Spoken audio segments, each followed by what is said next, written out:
It's 1:30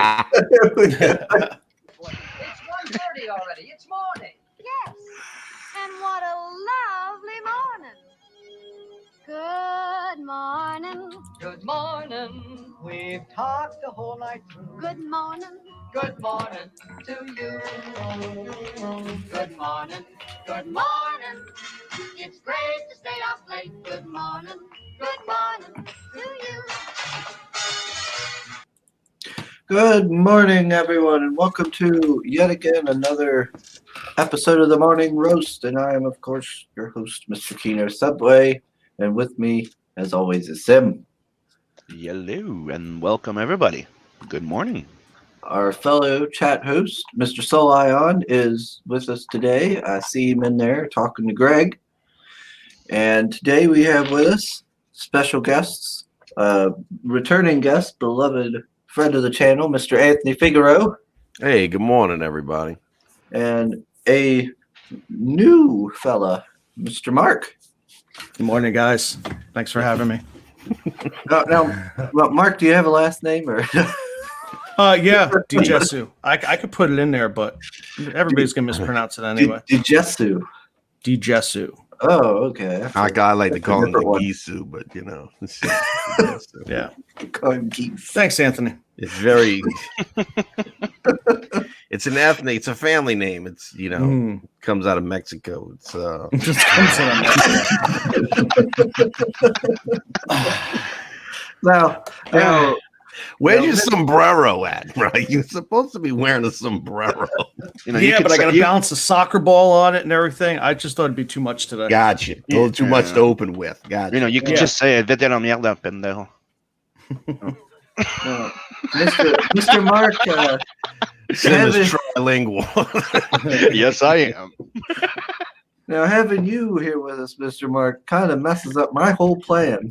I was gonna just be like, like I normally do when Mr. Anthony's here, just say some topic or subject, and then just sit here for an hour while Anthony and Sim just talk. But now I gotta kind of witness that in the pre-show. now I gotta kind of herd them in a little bit so you could get a word in. I mean, No, feel free. I'll put my 2 cents in when I feel it's required. Yeah, and Anthony, I got a message saying that, guys, I'm gonna mute you if you guys keep talking too much. It's serious. We're getting threats here. Getting serious now. Yeah. Fucking mute you, motherfucker. Fucking bullshit. Don't you mute me. It's too early in the morning for this fucking don't nonsense. you mute me? Don't you take away my voice. Let's see here. We got Mr. Greg is in the house. It's good. What's happening, Greg? Comics, good. Morning, Greg. Good. Oh, dude, I would need to find that out. I remember when, in the first year when I was doing stream, I did that. The good morning thing. I had a freaking clip. I have to freaking do it again. It'd be like Robin Williams. Yeah. We got Bristolian Dave. All right, me babbers. What's happening, Dave? Dave, the book is in the mail, brother. I have no idea. What's the time frame on books overseas? Oh, overseas, easily a month or two, dude. God easily, damn, dude. And it has gone all the way to 3 months. Jesus. But it's weird. I got a book from the UK within 2 weeks that it says that it was left. I'm saying, dude, it's freaking weird. Remember, I told you when I mailed my stuff last time, right? I mailed everything at the same time, and there's somebody in the US that got their package before the one in Canada. Yeah, it's Sometimes- strange, bro. sometimes I Snail think- mail is fucking wild, bro. What I I'm think learning that is too. happening, it's they all have freights, right? So they're waiting for that freight to be full. So I'm guessing sometimes got when you're you. sending a No, I package, got like you. one package is getting into that last, Sure, freight. 100%. 100%. It's like that, but I think it's like that everywhere, bro. I really do. I think what happens is that when you're in local areas, it moves faster because it fills up faster. Because I've had the same thing with local shit, where I've had people who have gotten stuff out of state quicker than some people who 20 miles away, 30 miles away. Exactly. You know what I'm saying? I think it's the same thing. And I just think when you're going overseas, it's just, it takes longer to fill up. Yeah, especially I would assume if you were like in, say, New York, or if you were someplace like that where you have a lot of action, it may move faster. It may get on the train faster. You know what I'm saying? Versus areas where, again, out of New Orleans, it's probably not as many overseas as out of New York or anything coastal. You know what I'm saying? Coastal's probably, moving shit all the time, We got Genuine Comics in the chat. And of course, Pale Rider's with us, and he's Rider. got some sort of weird face thing going on there. See, Soul is saying, Sim, after that Snyder trailer, we have to get that testosterone level back on track. I suggest one side of Scott Adkins, The Art of Action per day. I am on it. I love that guy, and I'm trying to get him to read my book, because I want him to be Vincent. He's perfect for fucking Vincent. If you go look at Scott Adkins without his beard, he looks exactly like freaking Vincent. I've been reaching out to him. Yep. Soul says, welcome to the Morning Roast, where What's happening, so? we're welcome returning guest New Orleans Cool Cat and friend of the show, Louis Armstrong. Good morning. And don't worry, so I am getting back in shape. Oh, Yodam's here. Hey, Yodam. Greg says, too early in the morning. It's not morning anymore. Chris and Sim were so late today. That's now. Damn. Yeah, I kind of I set my alarm. It went off. I woke up, turned it off, and then fell back to sleep. But isn't that part of your allure these days, though, right? That's the calling card, man. I gotta stop doing it. He needs to be half awake. Or burnt out. It's one of the things we all know. Like when we hit an hour within the show, it's when Chris's brain turns off in the morning. He starts. So he goes, "I'm gonna just let you guys talk." So just he sits back on his chair. You see him going back on the chair, and then you see the head tilting down a bit forward, and the eyes going into almond shape. And then we're like, "Okay, we gotta close." But I did get God's hand. Oh man, beautiful, man. You gonna open it or what? Hey, open it. They're here. Come on. He's right here on the show. It's the best moment to do it. Open. Yeah, I want to see. It's gonna take a while for me to get my copy, so I want to see it. I know. God damn it, son of a bitch. Hey, dude, I save on shipping. Canada. I mean, how quick does it go to Canada from the States, though? It isn't as long as overseas, though, huh? It can be. It could take a month. Yeah. Yeah, it can take real long. Yeah, it's weird, dude. It can be longer between Canada and the States. That's why I keep saying it's stupid. I know that's so fucking weird, man. Like I think I can drive faster to your house than the fucking mail get to you. Well, no shit, huh? No shit. That's what I'm saying. No shit. I'll make it down to Louisiana before my fucking package does. It's a happy Mardi Gras. Yeah, you get some Mardi Gras. We call those doubloons. Well, it's not the beads, but I guess I didn't, show off. Dude, it was that was one of the beads goes with the dress. Well, it became that was one of those things that it became complicated once you put more than one book in there, because the way the beads are, the way the crawfish is, when you stick it in there, I had to put these spacers in there because it would press down and it would press into the cover of the book. And so I had to put these spacers in there so that I could fit the crawfish in there. And when you put two books in there, it didn't give it enough room to breathe, because those books they're thick. It didn't give it enough room to breathe. And I was scared to put them in there because I was afraid they don't give a fuck about your packages, man. And it would press into the cover and it would fuck the cover up. So I had to be very sparing in that, in how I did that. So I made sure everybody got at least a doubloon. But it's okay, Chris. When we go to Louisiana, you're gonna have your beads. You just have to bring the dress. Yeah, that's it, baby. You just have to bring the red dress, and we're good. The pale rider will be throwing them. You'll be getting them for free, dude. God's hand. Oh yeah. And then I made sure that I put that charcoal one. I doubled all the goodies up. Yeah, because I personally signed them, so it was like I needed to make sure you knew which one was which. I appreciate it. You know what I mean? And I put all the goodies in each one of them, so each one got the same, Thanks, bro. I really appreciate it, bro. Yeah, bro, for sure. Yeah, look at all that. Yeah, this thing is packed. Dude, I can't wait Yeah. to read that book. I Nice. definitely pushed the Gemini mailer to its breaking point. Dude, I fucking bruh. I had to fucking with Shay's. I sent Shay hers, and I had to fucking pack in fucking 2 fucking t-shirts as well. I put 2 t-shirts and a book in that motherfucker. Yeah, that is Bill a Ryder thick just book. confirmed. He goes, "Don't worry, I got plenty of beats for you, Chris." You got you covered, bro. Yeah, that is a thick book. And there's a lot of goodies there. Mhm. Yes. Hang on. Yeah, that's one that I've been waiting for. Like, yeah, I can't wait to read it. It's nice It came of out, you. man. It came out really good. The quality came out. And I'm definitely gonna be back in this one. The pay, yeah, it came out well. And like I said, I can't, I joke around and play a lot, but Marcus Marcus helped me out a lot on this, man. He really fucking did. He, put it together and fucking, all right, fuck all that. Now, I want my fucking $20 now. I want my fucking money. I gave you a good intro. Now send me that, PayPal me the 25 you said you would pay me if I talk really good about you. Wow. I'm cheap, man, Oh, I know. So, Okay. so Soul is going sim. Also, 2 questions for Snyder Cut Simps. Okay. So if people here are excited for the Snyder Cut, there's a question for us. Which actor will play the Flash? The same cunt. Sadly. 2. If Snyder grants quality, why was Batman versus Superman such a mess? Because they cut out 30 minutes out of it. If you watch the extended edition, it makes way more fucking sense, bro. So what's the question?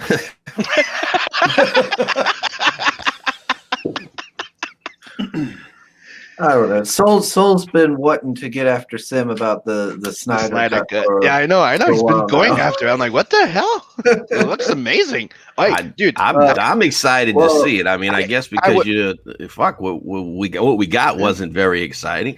And again, this stuff, some of these recuts, I mean, looks good. I mean, to see, your boy in the black suit. It was I mean, it looks, look, I know some people that actually work on the actual effects, right? And they saw the first cut that was not fully finished. And they all told me it was a different movie, and everything they told me was in the movie is showing up in there. Like, I knew that Martian Manhunter was in there.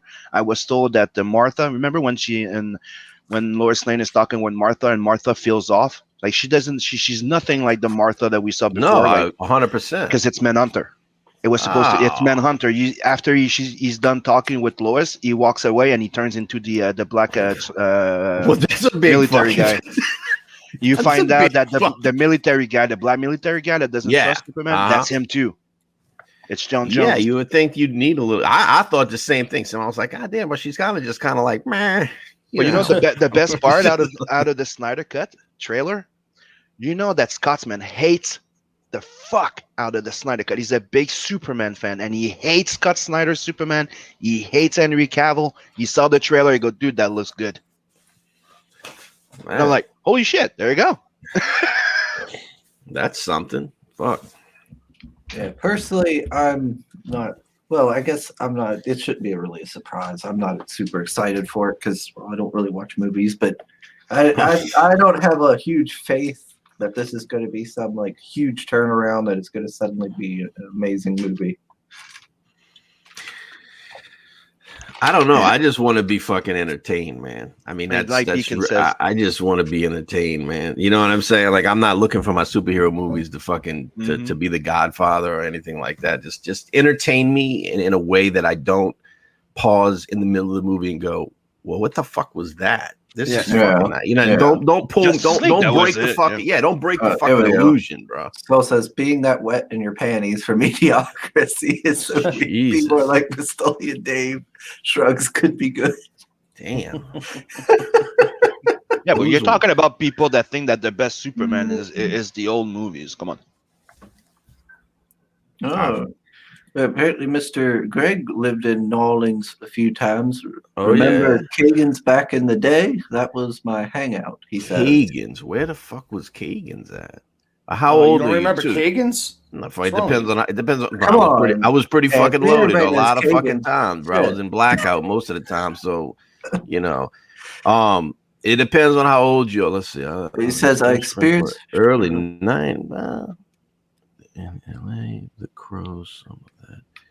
Okay.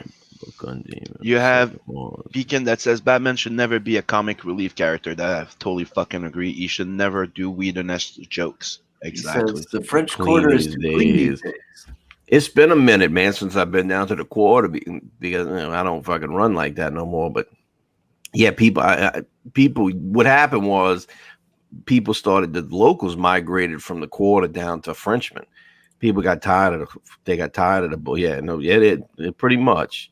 From what I understand, I mean, like I said, I don't go down there, but when I went down there, that's what I used to say. People are like, "Oh, we're going to New Orleans," and I'm like, "Yeah, motherfucker." I'm like, "This is raw. You understand? You're gonna be on the street, and there's gonna be piss and throw up and blood all over the fucking place. Like you think." And we know you, Anthony. You like. Hey, hey, bro. Let me tell you something. You must. Hey, I do, bro. What can I say? You know what I'm saying? When I go down there and we'd be fucking down there, and I'm sure everybody's had this experience. This is a normal thing. You'd be down there, you'd be so fucking drunk, man, and you'd feel it. You know what I'm saying? And you'd be like, okay, hold on. I need to make a pit stop. And pit stop was just the light post. So you put your hand on that motherfucking, gag yourself, get the fucking shit out you. And it'd be like, all right, let's go. Where we going now, baby? And that's just that's just a normal occurrence. Everybody, like, fuck, man, we can't stop now. Either we got to get it out of our system or give me some cocaine, one or the other, and then we fucking, and then we on to the next stop. But it's definitely, like I said, I don't know if they still getting down that hard anymore. I would assume. Do they have cons in your area, Betty?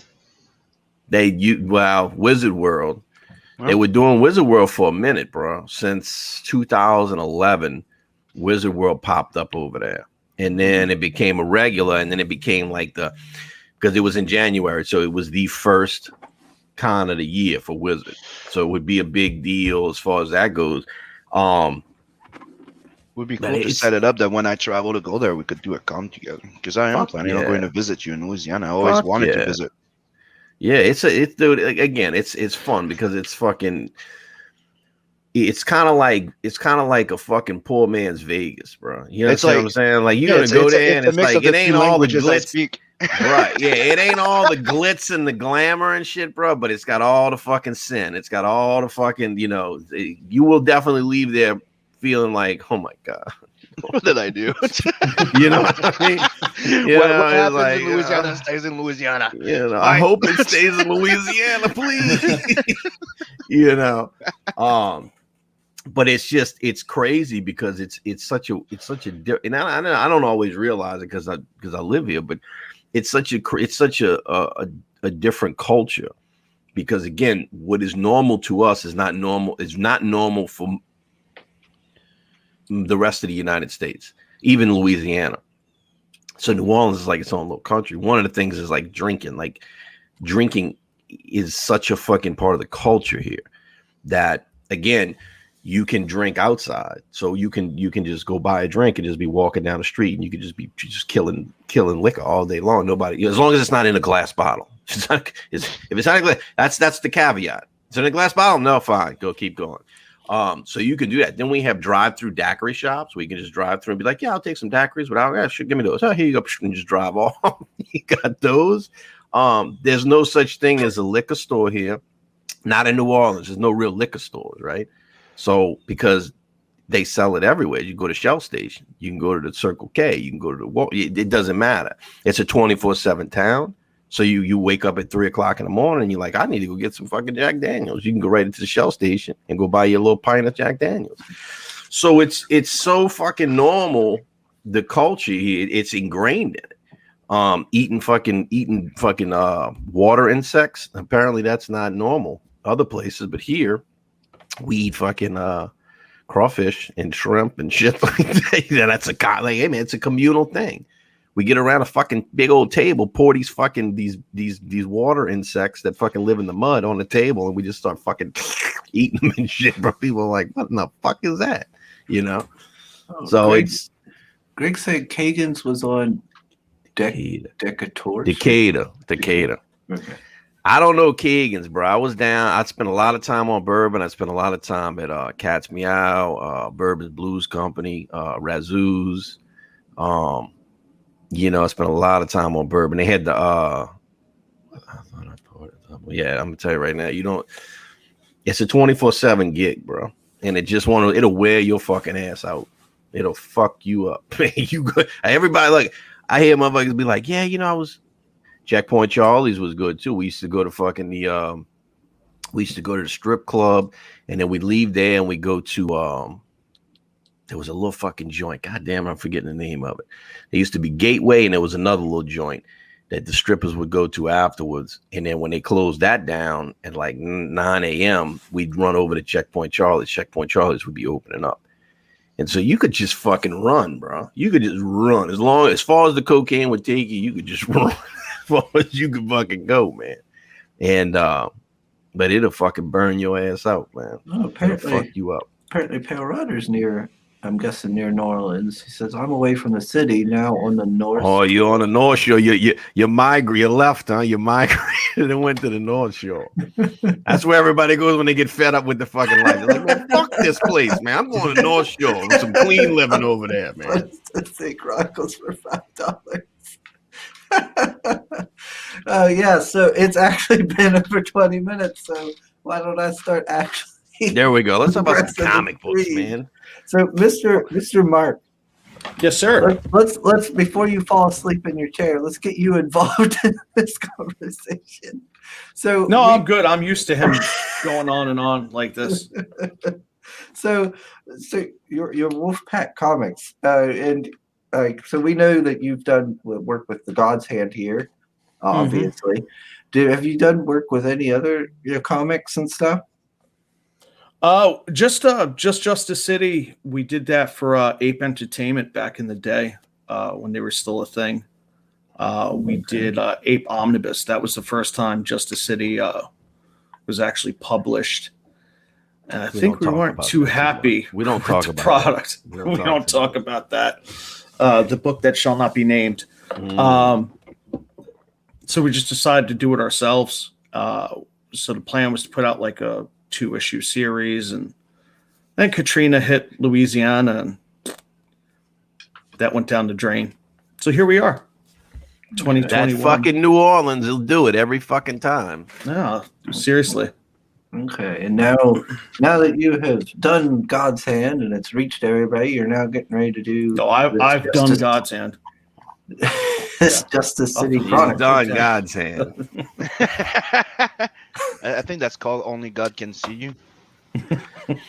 Oh God! I'm doing it. Only God Can See Me, dude. When I told that to a priest when I was a kid, dude, that was gold. It works if you work it, you know. Dude, you should have seen his face. I still remember it. It was gold. Like So- what? All right, so Justice City Chronicles. So this is a project that you had worked on, in the past, but Yes. you're going to do. But it's not going to be just the old stuff. You're doing a lot. It's something that was started a while back. Yeah, it's something we started and never finished because we like doing stuff like that. And it's like a 12-page story that did premiere in 2005. And then there was another story that was supposed to complete that never saw print. So that'll be in here. And that's sandwiched in between lots of new stuff. Now, to Mark's credit as well, I think you could this is definitely the first 12 have definitely been remastered. So Mark went in, and we're thinking about doing a video so you can actually once it kind of launches, and we're gonna do a side by side because Mark went back in and he really modernized it. He redid the pages. There's a lot of the dialogue he changed. So the dialogue from the original 12 is not the same as this dialogue. This dialogue has he's So tying it's not it in redrawn, but it's remastered. Completely. Yeah, completely. Yeah. I mean, the colors, he even went in, he got this freaking thing he was showing me. I was like, I got scared for a second. He was like, look at these brushes I found on Photoshop. Look, they're tree brushes and bush brushes. He goes, I can just do trees and bushes. And I'm like, oh, what else can it do that I can? I might lose a job. And he's like, now those pages right there have never been seen before. That's never been seen before. Okay, so these are new. That's the new stuff. I don't think there's any of the old stuff on here. This is all No, this is because you new. made me take it down. I By new did. stuff, I you mean went- new stuff you draw now, or new stuff that was never published? Never see. Okay, so you'll have this stuff has never been published. There you go. The new stuff will be you'll have a prologue, which will be 8 to 10 pages. You'll have an epilogue, which will be 8 to 10 pages, which will be completely new. We So have you get all new covers. Yeah, all new covers. We have new prints. As far as any of the extras that you'll have, all that'll be new. And then what I'm going to put in the back of this book will be a 4 to 5 page deleted scene from God's Hand called Victoria's Secret. And it sounds just interesting. you run out of time doing a book. I mean, you fucking just, I mean, it's like, I got to get it finished. I'm already at 66 pages. I'm like, fuck, man. But there's a character in the story that, again, is in the story, but I never get to you never get to see what happens or anything like that. And I had wrote it out and actually sketched it out and everything. I just couldn't fit it in. Mm-hmm. So we're going to put that in the back as well. So I've been through something similar with Blood Hunt. Yeah. I wanted it to be a 64 pager. It ended up being a 80 because there were some scenes that I cut, right? And at the end, like, I was talking with the editor and my core, and I'm like, dude, I want to put them in. And they weren't sure. And when I put them back in, like, one of the scenes ended up being the favorite scene of everybody, that cab scene, the cab driver scene that was cut out before. It was, dude, it's tough, man, when you're figuring out, because I mean, I cut a lot out the book as far as, fat that I could have left in that I think would have added a little something, but it's one of those things you have to make the decision. It's like, look, bro, you only have fucking this amount, at some point you're at 66 pages and you're behind, and it's like, bro, you need to get this book into people's hands. You need to get the product in their hands. And what you have right here is a good product. Mm-hmm. Don't sit here and start adding. It's like, put it out. You know what I mean? And so it just left. So this was a scene that I thought definitely, there were a lot of scenes, but this one I thought was a cool scene that I really wanted to get in. And me and Mark talked about it. And we were like, well, let's put it in the back of the book, So, the bulk of the book is, the bulk of the book is never before seen, and even more than half of the book, I would say, is completely new today. So it's half and half. Yeah, it's half. You know what I'm saying? Fully remastered, and then you have half new stuff. Yeah, because even the stuff that no one's ever seen, Mark went through and remastered that, and basically retouched it up, recolored it. We put in again new dialogue because again we revisited it, and it's like, part of us are like, what in the fuck? Where did we want to go with this story? And I was like, well, I think we wanted to go here. And I was like, well, now our sensibilities are a little bit more, I dare say, mature, but, and it's like, well, let's what about this? And it's like, well, then we'd have to shift some of this dialogue. And it's like, well, and Mark was like, well, let me redo this. Let me retighten all this stuff down. But even if you put a story aside for a while, you never really stop thinking about it. And one of the things that I've realized when you go back to one of those, unfinished IPs or something like that, you go back with it's like when you get flustered on the page, right? And then you take a break, you go work on something else, and you come back, and that thing that you've been fighting for hours to get and just couldn't hit it, you hit it in 5 minutes, right? So there's some things in the story that you were going before that maybe you weren't sure or this, and then when you go back at it, like you see it clearly. Like there's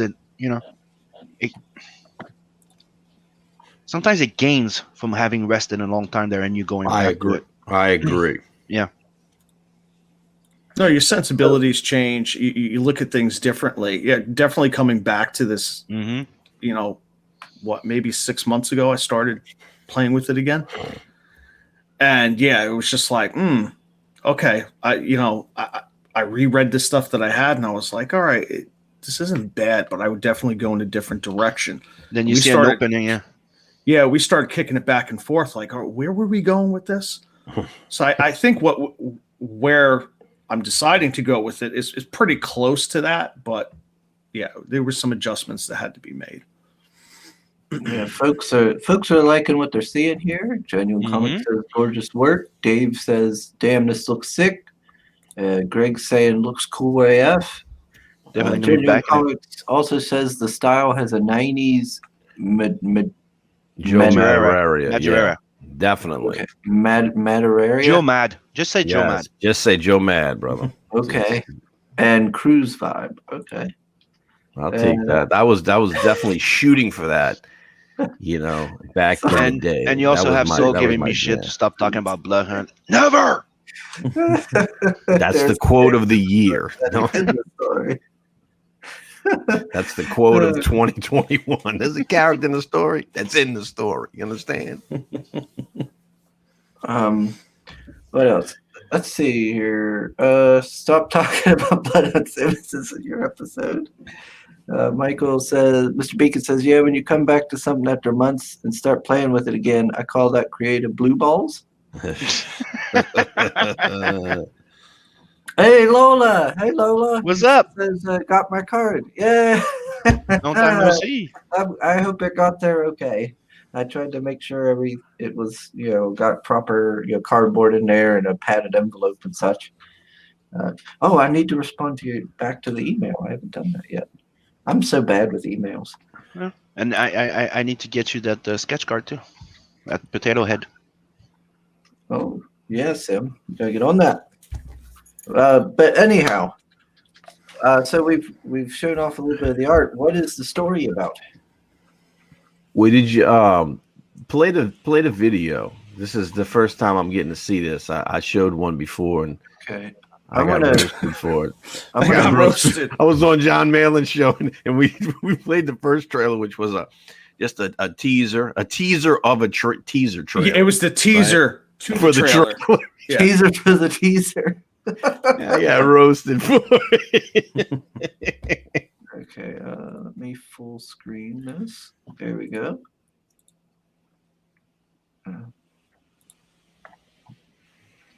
Okay.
Well, it looks like you got top billing on that one. There we go. Well, it's about time. Yeah, you got some top billing now, buddy. It took like 16 years. I like. I find it quite interesting what seems to be the inspirations. Yeah, kind of with it, like the architecture, like that statue, and everything seems to have like kind of like a Greek/Roman.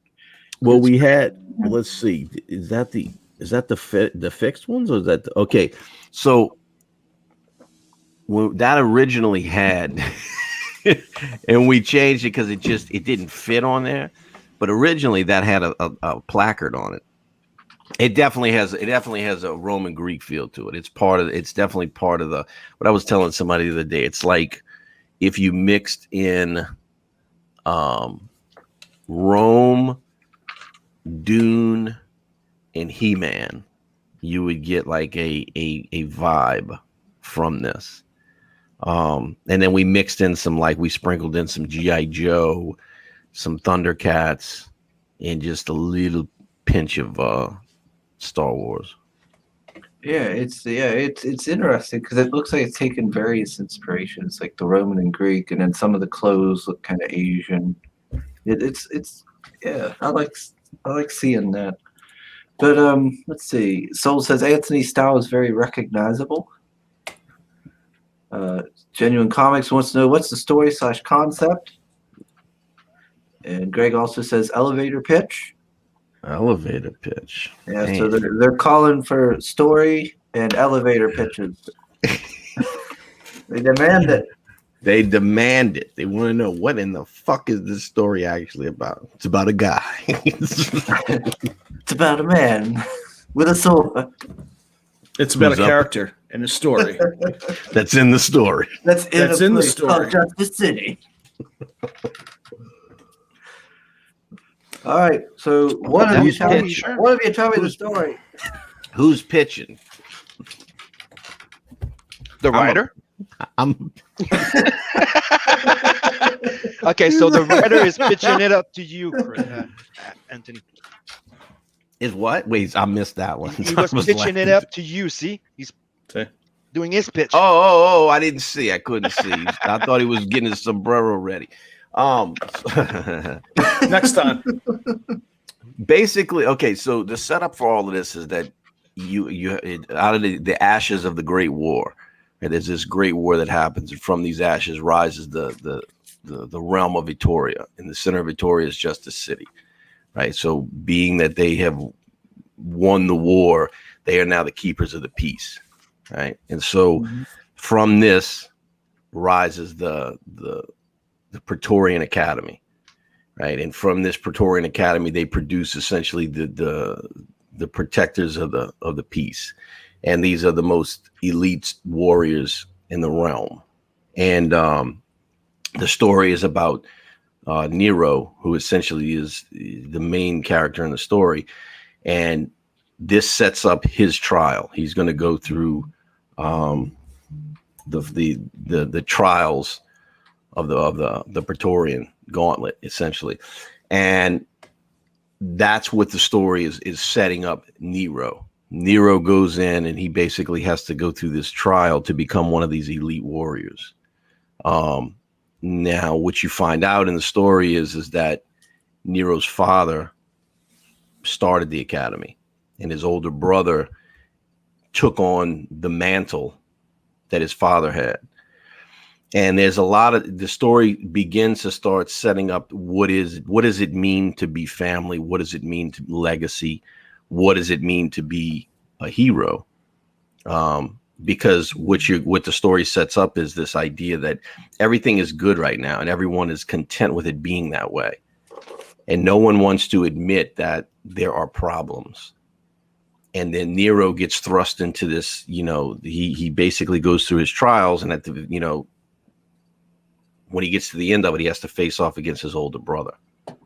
And there's this setup at the end that sets up the next story, which puts Nero directly into this line of fire that he comes across information or is put into a situation that he is going to have to pull everybody from their sleep, pull everybody from this status quo contentment, this mediocrity. And there's a resistance against that. Even when there is evidence in the face that there's something wrong, no one wants to believe that. It's easier to believe that Nero's an enemy than that he is actually telling the truth. And so you get this whole concept of what it really means to be a Praetorian. What does it mean to be a hero? That sometimes to be a hero, you don't get the love and the applause. To be a true patriot, to be a true someone who is a part of the resistance of the rebellion, you are not loved at first. People reject it because you're basically taking away their comforts. You're taking away their creature comforts, which has been used to put them to sleep. And they resist. And what causes you to push past that? When you don't get the applause and you don't get the, oh, great job and all of this stuff like this, what do you draw upon then to push you forwards, to make you continue to go against the grain against all these things, and not just go, you know what, it's not my, you know what, I'm just going, I'm out. I'm out because this, you know, because where's the applause? Where's the reward? What am I doing this for? You know, and so you get to see him kind of delve into that. And then, you know, so you get to do a lot of that stuff where you get to play with it, you know, the reality of situations and what does make a hero, what pushes a hero, you know, at the end of the day, you know, it's an inside job, right? What you do when nobody's looking is the measure of your character. And so it kind of goes, it delves into that. And this book sets all that up. This is the setup to, you get introduced to the character.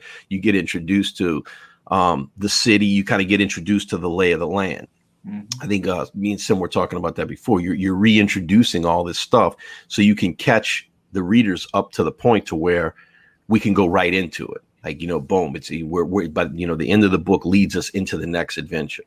You know what I mean? So you get a complete story. You get these character developments while you're watching, while it's set in this battle, you know, while he's, you know, fighting against all these people. And he basically, the gauntlet, the trial is he has to face off against the top 5 other students, the other, you know, who graduated earlier in the day. So he has to face off against these 5 best. And at the end, the last one is his older brother, who's now a veteran, who's been graduated for 4 years. And we, you know, you get to kind of see the relationship between the brother and the father, and Nero and the father, you know what I mean? And it kind of sets this tone for what's going on. And so you get this entertainment of watching all this cool shit happen, but at the same time, you're learning who these characters are, and you're realizing, man, there's a really fun adventure to go on here.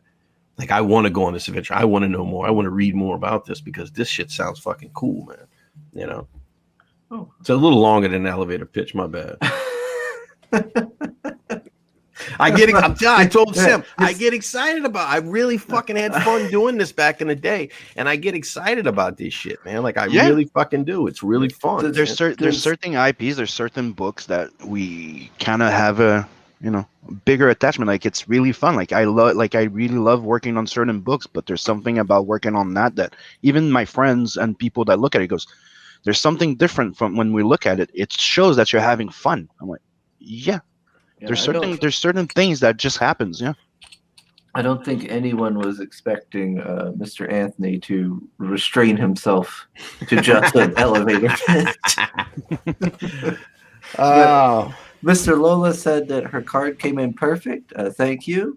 I'm not just highlighting that for the profile picture or anything. Oh, hey, Pops. Pops is with us. He says, not sure if I need more weed or more coffee. Why not do both, baby? Do both. Why choose? Why stop with one? Exactly. I know. Right? Matter of fact, put some weed in your coffee. Fuck, just do them at the same time, man. Genuine Comics likes the logo. Greg's complimenting the trailer music. That doesn't have one. Let's see here. Greg says that's not a weird pitch. That's a storytelling session. It's just so good, you know. You gotta. I can't compact it into a fucking elevator pitch, you know. Let's see here. All right, let's see. Soul says this excited me more than the Spider Cut trailer, which is a high part. Oh man. Yeah, I don't know. Is that a compliment? I mean, shit. that was a backhanded compliment. Pop says this stream is live today. Figaro must be here. I know, man. Fucking, I know Sim knows. It's like you want to do more. I told Chris, you want to do more shit, man. But when you get into the post-production stuff, man, it's like, Jesus Christ, especially you're making packages and you're making sure everything is where it needs to be and making sure your addresses are right. And just, I mean, you get so, at the same time, you still got to be a dad, you still got to be a husband, you still got to go to work and shit. And it's just like, man, it limits the amount of time you have to do streams and to do stuff like that. I mean, it really does. Craig says, expected Mr. Anthony to restrain himself to just celebrate a pitch. Well, that was your first mistake, Craig. That was your first mistake. That's why I wanted fucking Marcus to do it. You know, you blame Marcus. It's his fault. Fucking shit, man. I knew it would be more entertaining if you did it, though. Well, Mark is doing his job perfectly. He's just going to quietly sit there and shake his head at you.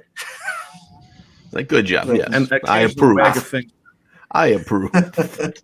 Yeah, you get. There you go. There you go. Figaro is like Darth Vader, and Mark's like the Emperor. He's just going to Do it. do it. We need an elevator pitch. Do it. That's it. Exactly. Finn, of course, says, ooh, daddy. Get out of here, Finn. Nice. That was from Mark. Oh my gosh. So I like that they're called Praetorians. Yeah, it fits with the Roman theme. And it kind of fits with the story there in a way. Now, what is this emblem on his back here that we're seeing, this glowy emblem thing? That Doesn't happen. I have in the no book at idea. all. Marcus just said, draw fucking something on his fucking back that is reminiscent of fucking Superman. That is a foreshadow. That is a foreshadowing. It is a foreshadowing. Because again, it's one of those things where you write and then it's like, okay, so you know, when you get into the story of who Nero is, you find out there's more to who he is than what's been led on, and you find out that there's this whole other world outside of Justice City that exists, and you kind of, you know what I mean. So it's like and that's a way, and that's how we use it to broaden him into that and to bring that world into Justice City. Yeah, we used it. We used the tattoo to describe that he's a character in the story. That's in the story. Correct. Oh, the tattoo is a tattoo that's in the story. All right. Now we got a gentleman who apparently has the ability to liquefy himself. There. Those are called elementals. Interesting. Yeah. So you have this. That's what I'm saying. The world is a fucking. It's fucking cool because you have all these. Justice City, I think.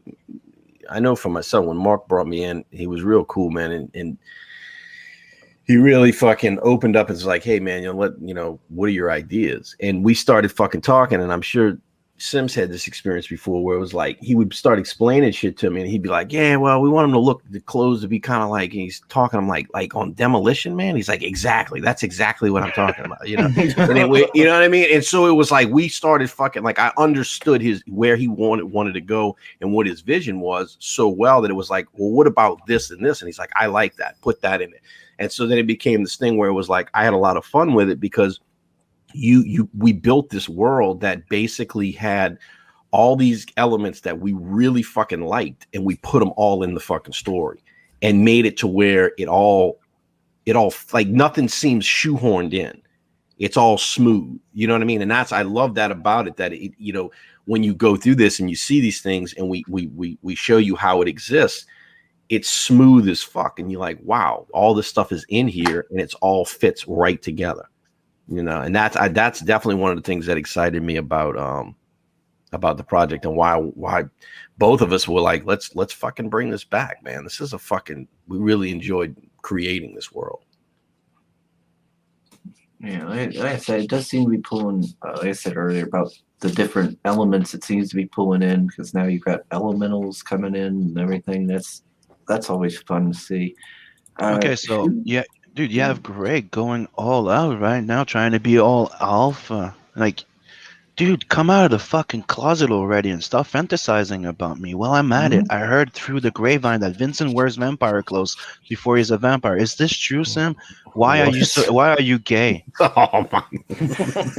I don't know. Like, some asshole's trying to take his fucking fantasy for reality, dude.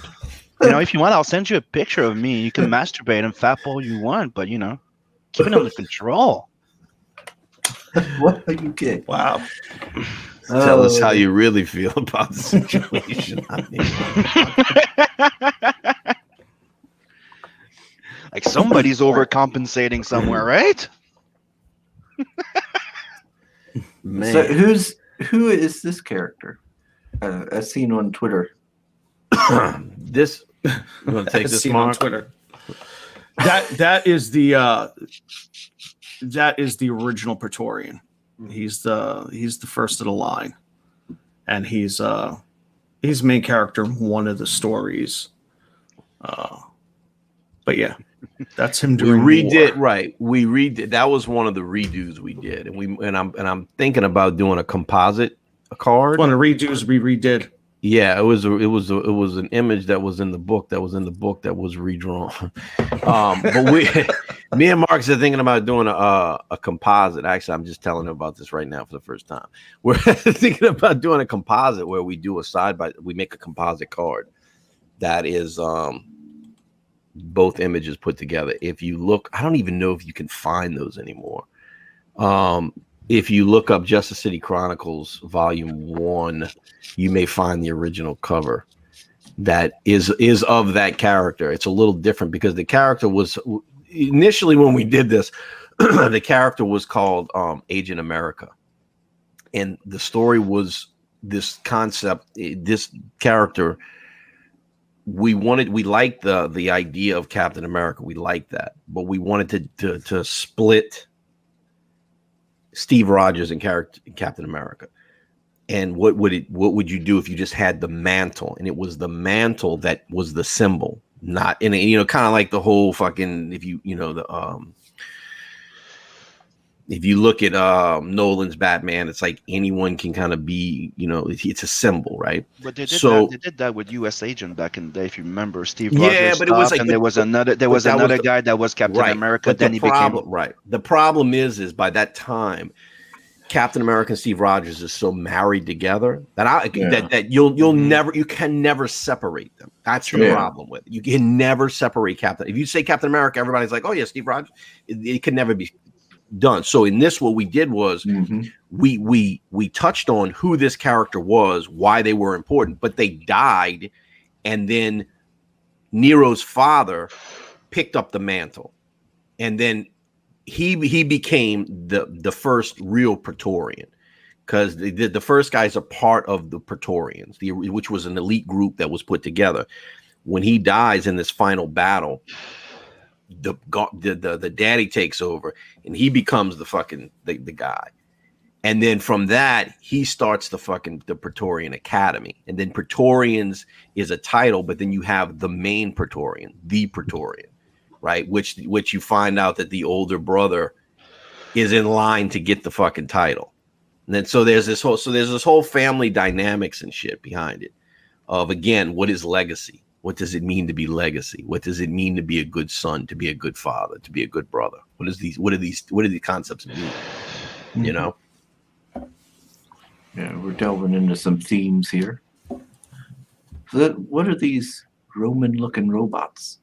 That's what I'm saying, brother. We those are right. So you have so this touches on the Great War, right? So in the Great War, there's these two, there's Etruria and there's Tarathan, and what happens is Tarathan is technologically like up there, and so these are part of their like, almost imagine them as being almost a tank division or a cavalry division. They come in their mechs, and they just basically come in and they, they're controlled and shit like that. And so in one of the main parts of the main battle, they're getting their ass whipped by these mechs and shit. And then the first Praetorians, him and his crew, come in and they fucking start going to town on them and shit. And and that's what leads to basically the end of the real end of the Great War. The first Praetorian won the war. The second Praetorian, which is Nero's dad, secured the peace. And basically, that's how the whole peacekeeping thing came about and shit. Okay. And let's see, bring this up real quick. Soul just pointed this one out. He said this cover. That's it. Yep. That's it. Wow. We're gonna do a composite. I think it'd be cool to. What do you guys think? If we did a composite trading card, and we just did basically one half that was that and one half that was new. What do you think? I think that would be kind of cool to I show. mean, if would it sounds show- fucking stupid, fucking tell me, man. Don't No, tell me. no, Don't be like, know. let's fucking do this. Everyone's like, oh yeah, it sounds great. Yeah, I You go think that would half be cool. I'm not getting that. you do it like I did, like half previously published, all remastered, plus half new material. Continuing what we started in 2005. Yeah, I think that's I it. think I think that would go. No, I mean, I long wanted way to do. I show- wanted to do a trading card. That's a composite trading card. Yeah. Trading card is half and half. That's what I'm talking about. Yeah, A trading card that's half and half. That we 'cause- split the two images. We put the old image on one side and we combine them together. Yeah, You know what I'm like they saying? do in Magic when you have those dual cards. Yeah. Yeah, I think that would be cool. It would show like how. What did y'all how think I much was you've talking progressed. about? I thought you were doing the half and half. Like the book was half and half. Remember? I thought you were making allusion to that again. Well, no, okay. I understood what you were saying, Anthony. Yeah. I think Sim was just Fucking off there. man, son of a bitch. Yeah, he's off. Yeah, I'm there trying to keep with track Bonder of as it. well. He's over there on cloud 9. I don't know. I But, don't know. Cloud Nine is a really good song from Joe Satriani, dude. It's fucking amazing. But yeah, I think that'd be really cool. It would show the progression of the art. It would show. It would also kind of give an idea, let people kind of know that like, hey, it's not just old stuff. We're doing a lot of new things. Where this isn't just symbolism. So we have Zayd comment, and he says, "Forgive him. He's not American." Oh, I will, Zayd. I will. Was that Phil? I will, Phil. I'll It's forgive him. it's okay. Hey boys, hey Phil. Greg, you've been calling simp, but you're saying, you're saying, where was it? There, gosh dang it! Now it just kicked the chat down. So it's like There I it wonder is. He if says- Batman Remaster would have a more masculine costume. No, it wouldn't. Greg says you're kind of hot, Anthony. Do you have a sister? You called Sim simp. It's but, possible. I could if you. Dude, you depends on don't how get much more you're willing you- to pay. You don't get more sim than Greg. Greg's being kind of simpy for If Mr. the Anthony price is, here. if the price, well, it's in New Orleans. If the price is right, Greg, I can easily have a sister. You know, Doesn't sim She might come be close black. to what we used to call she's brown my nose? black sister. But,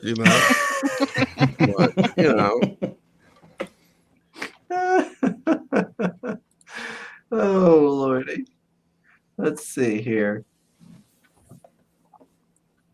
Oh, Mr. Jamin Comics has to go. He says, "Good show, interesting guests. I'll definitely sign up to the mailing list." Oh, well, it's hate to see you go, but thanks for the compliment, and thanks for signing up. Like, I love how simp check skip that out. past What I all my sent thing. you, Chris, in the messages in your messenger. Oh, okay. We Check got that out real quick. the Tell me what stick- y'all think about that.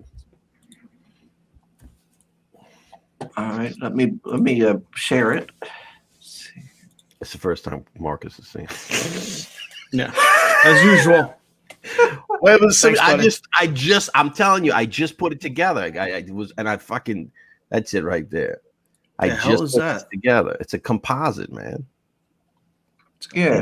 He's split down the half there. It's fucking half and half. I thought I was just fucking with this. There's two of them. What's the other? And the other one is just vice versa. Yeah, I see that. Yeah. Oh, okay. You see it, Mark?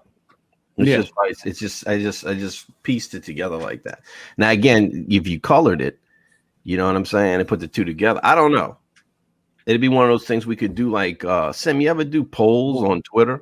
Well, you could probably pull a double-sided trading card if you want to. You could do that too, huh? Yeah, double-sided. Yeah, you put the info at the bottom. Could do that. And then you keep the full Yeah, that's images, looking right? pretty cool. You ever run any polls on Twitter, Sam? Mm-hmm. Yep. Maybe I'll do something like that. Yeah, You know you what make I a poll and you go share the link to the poll in your updates for your previous campaign or something Right. to get as much as your backers to give their point of view. Right. Let's see here. I don't know. What do y'all think in the chat? That's what I'm trying to Double look sided through the or chat. what? Or composite? Yeah, I'm like, I think that looks pretty cool. The Mm-hmm. composite one that you're Yeah. working on. Might need to be touched up more so Oh it yeah, blends in better. that right there is complete. No, this is thrown together. I Yeah, think I did this on my phone. You know what I mean? Like it was just something I yeah, was like, let me just get an idea. Let me just yeah. Get just a rough yeah, idea going. Yeah, I think if you once you touch it up and then throw some colors on it, yeah. I think that would look real cool. I would just take the two color. I would take the two colors from the two pieces that already exist. Mm-hmm. Oh, And what I okay, would do yeah, was yeah. bring them into Photoshop and just basically fucking line them up, almost exact or best I can. If I had to, I could drop a lightning bolt or something in there or Mhm. whatever. You know what I mean? If I couldn't get it to line up Right. enough, So far, seamless. before I saying they're digging it, so yeah. Yeah, Soul's liking it. He says digging it. And Phil says cool. So you are getting some positive responses to the idea. That'd be interesting, man.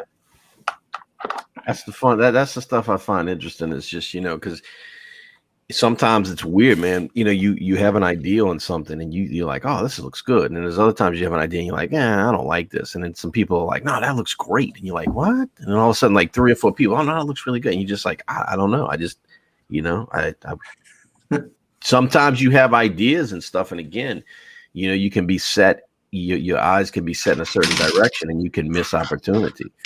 And I do think that's one of the things that as a community, specifically in CG as a community, that you have at your disposal. You have a bunch of creators and consumers who are more than happy to give you their opinion. Sometimes, they're just like, fucking suck, man. Take that.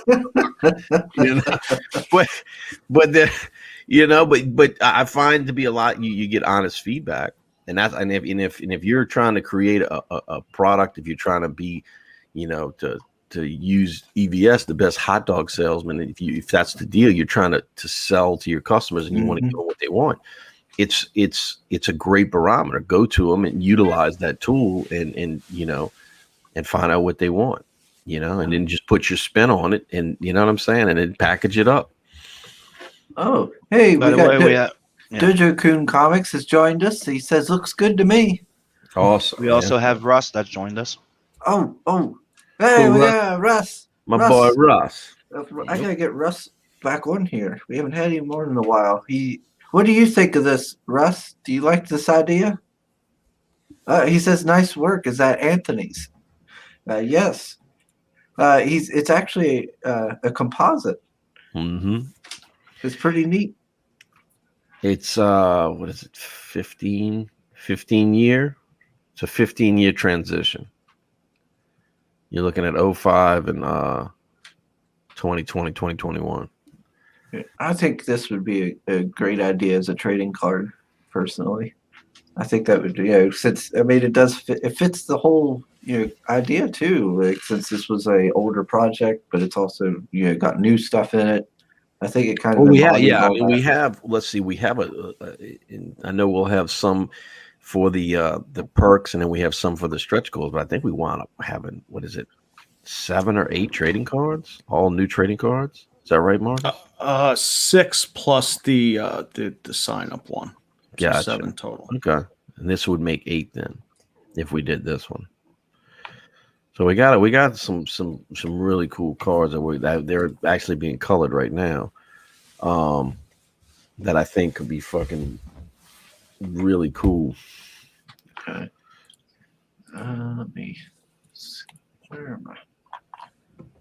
All right, so let me show. Speaking of the trading card, I don't know if I spent any time showing it off.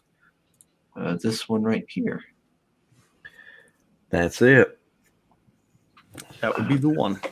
Dashi Queen says I'm supposed to be working right now, but what the? Since where you're doing research, Yeah. This is right off material, man. I had to listen to these streams. I got to know what's going on and know what I'm doing. Shit, come on. Yeah, it might give you some inspiration. There you go. Let's see. Oh, good. Russ says he would love to come back on. Yeah, I'm gonna have to message you and see about getting you scheduled in to come back on again.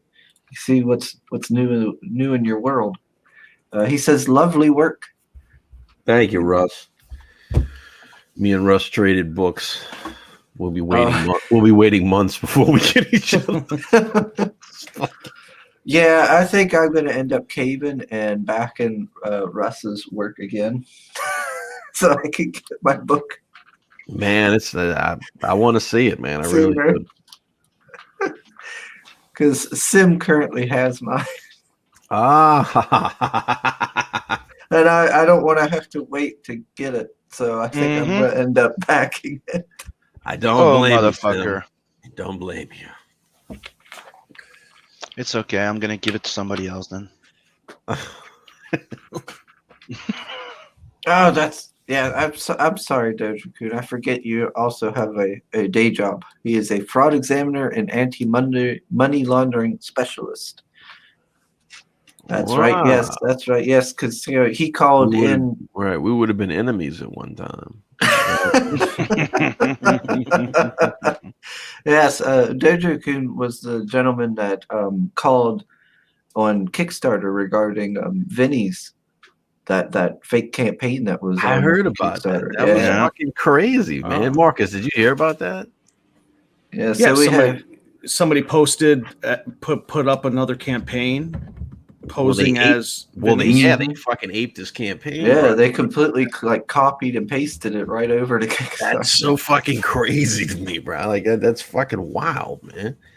Like you're not even gonna change anything. You're just gonna just fucking pull the whole motherfucker. Like, damn, that's fucking ballsy, bro. Yeah, so that was so we have like Dojo-kun to thank for getting that thing pulled down pretty much. Thank you, Dojo-kun. We need people like that to do shit like that because it's Yeah, it's crazy. yeah, so that was good on him. And by the way, you have that sketch you film on Twitter, Anthony. Very nice. So you saw that sketch that you did. Which The Teen Girl thing, probably. Yeah. Yeah, gotcha. That's the one I got. And you still have Greg and Soul fantasizing about me being gay. Really? Yeah. Greg is really Oh, yeah, into they're Not this just whole- gay, but them. gay. Yep. That He's H, very that gay gay. with the H in there. You know what I Gay. mean? Mhm. He says Dojo is a great asset to CG. Dojo is our watchdog. There you go. Oh lordy. That's right. He says I called in the Federal Trade Commission on their asses. Oh my. And you have Soul saying, Kino Subway, let him keep it. He needs every ounce of masculinity right now. It's vital so he doesn't turn into a complete fruitcake. Complete fruitcake. So that means that you're partially a fruitcake. Yeah, I He know. doesn't want you to turn into a complete version. Yeah, I know. Isn't it weird how insecure they feel around me? It is. You don't even have to put your It's flattering. picture up. You don't It's have to put flattering. your It's like, picture. It's your I'm so voice. I'm so alpha Your male voice, that they man. feel like they need. Yeah, I know. What am I gonna say? It just fucking comes out in your voice. I have more masculinity in one hair on my chest than they do in their whole freaking body. Oh, man. I mean, I have to at least show my face. Marcus has got to put the one. I think Marcus. And will as you have can it see, once. I'm a better writer too Bravo. because I'm more original in what I'm saying. Right? Who else is a writer? I'm picking Marcus, at Greg. Oh, Greg. Sorry. He's like, Greg's like, Sim, we really just want you to join our gay cult. We're just picking at each other. It's always been like that. No, that's a fun stuff. Mm-hmm. I will be in trouble once Marcus gets the sombrero. Don't and the worry, guys, Corona there. beer. We're all He's doing got that. us. Yeah, we're all doing that out of fun. Marcus, wear the sombrero, the Corona, in that outfit that Sean Connery wore, in that picture where he's got the red bandoliers on with just the underwear, bruh. Yeah, you have to come in the stream and go, aye, back my book, Bruh. aye, You know what I'm saying? Bruh. While you're balancing a soccer ball on the sombrero, bruh. Bro, I don't know. I don't know if this chat can handle that much masculinity. It's like, Motherfucker just lock up, freeze the whole motherfucker. If you do that, they will go full gay. It'll get worse. Full gay. It's fun. Yeah. it's like do it for Justice City Chronicle. Okay. We'll make a if you get trading card out of Marcus with if the you get this- sombrero, If with this the book fucking bandoliers and the red underwear, standing there if like this book fucking gets over Frank. 2K in 1 week, he will do it. Am I Yeah. right, Mark? Yeah, you 100%, Yeah, we'll figure it out. 100%. Bro. Listen, as long as assless chaps are not involved in this, That'll be I in think the that can make it 10K work. stretch. When he hits the 10K, then we'll get No, the assless chat. bro, that's what you doing at 10K, all right? You better up that mother. You want to see this ass? You're gonna have to pay a little more money for it, bro. You know what I'm saying? You know. So just saying, Sim, remind me of that next time Zack Snyder posts another update, then you'll turn into a girl again. I'm like, oh, okay, I get it. I know, I got it. So you don't like the fact that I like the Snyder cut? I get it. Oh, he posted the only death can save us link. It's not my fault. They prefer the fairy type of Superman. Can't wait for that. Can't wait to read that. That's gonna be a lot of fun. When is this launching? Honestly, do you have a specific date? Sim said, honestly, don't lie to us. Don't fucking tell us. Tell us the fucking truth. When is it launching? We're thinking. Let me ask you something. This is another question we'll throw out there. What's the best day to launch on? It doesn't matter. Don't worry about that. You never fucking worry about that, because as soon as you try and figure out like a best date, there's gonna be 25 people launching at the same time as you. There's only bad time, which is when culturally, like Christmas and stuff like that, when people spend a lot of money. That is like maybe not, but yeah, there's no specific. No, right. I'm thinking probably we were talking about the 5th, which is a Friday, but I think I'm gonna push through and run. I don't know. We were saying maybe that Monday, because we're scheduled to do Billy and Niall's show on the 10th. So I'm thinking maybe we'll launch on either that Monday or that Wednesday, but it'll be either the 8th, the 9th, or the 10th. So it's coming up. We got about 2 weeks? Because it's about 2 weeks. Yeah. It's about 2 weeks, I guess. You know what I mean? We're pushing. I think we're over 100 signups, but this is like the first show we've done that really, really where we're talking about it. You know what I mean? Yeah, the I wanted to show that you got roasted on doesn't count. Yeah, I mean, it doesn't count because I got roasted on that one. It was terrible. And I think I just realized why Greg is so pissy in the chat. So Gil keeps denying me and makes me Gil Simone keeps refusing his advances. Brother, you can do better than that. Come on, man. Each his own, right? Some people, to some ugly is pretty, right? Fuck, I don't know. But I mean, let's be honest. I mean, Jesus Christ, I think Elvis could do better than that. And I mean, I think now in the grave, being dead, you know what I'm saying? Like, I don't think, it's one of those things where you just like, you must have a fucking grudge against yourself, Greg. Shimon, you can do better than that. How much do you hate yourself, Greg? Because you got to have a real grudge against yourself to be chasing something like that, brother. Even Michael Jackson married better. I'm telling you, man. You didn't marry the daughter of Elvis. That was the joke, by the way. You could get down into fucking probably find someone laying in the fucking gutter on fucking Bourbon Street that would do you better than Gail, bro. Probably smell better too. I mean, shit. So just posted hashtag release the Elvis cut. That's it, man. Oh, you can get Brood as the badass for that. It's pretty much Elvis. I've never seen Elvis look quite that jacked. Hey, what do you want me to say? This is back in the day, though. You see, that was before he got fat. That's like imagine if Elvis was here now and the steroid was a thing, because back then it wasn't. Exactly. Like bodybuilding, like abs was not a thing back then. The king was just into tranquilizers and things like that. Horse tranquilizer. Let's be precise. I watched a fucking clip the other day. I forgot about it. I guess it was from fucking either In Living Color or something. And it was fucking Jim Carrey, and he's like, we got an Elvis sighting here, and they got the dude who played in My Cousin Vinny when he was he talks like this, and he's like, well, I seen the king, and he was back there, and he's like, well, how'd you know it was him? He's like, well, I know the king, and that was him. And so they showing like in the background, like you can see, and it's this fucking big fat guy. And he's like in the woods, and he's trying to hide behind trees and shit. And he starts running, and they fucking shoot him with a fucking trank, bro. And he fucking hits the ground. He's this big fat guy. And fucking Jim Carrey's like, King, can you talk to us? Tell us what's going on. And he's fucking making these noises, and then he gets up and runs off. And he's like, I should have known his his tolerance to tranquilizer. It's fucking funny. I totally forgot. I vaguely remember seeing it years ago, but it's fucking funny as shit. So Greg just added, you guys are correct. I'm going to move up to Kelly Sukdikonic. Maybe Max de Visaggio. I'm done slumming with Gil. Damn, dog. That Mags Visaggio is only deepening Sim's case against you, bro. I wouldn't go there, bro. You know what I'm saying? It's all that. I'm gonna stop right now before this gets taken down. There's a guy who works down the fish shop, swears he's Elvis. He might be. Fuck. How good is he at doing the whole like hip thing that Elvis does?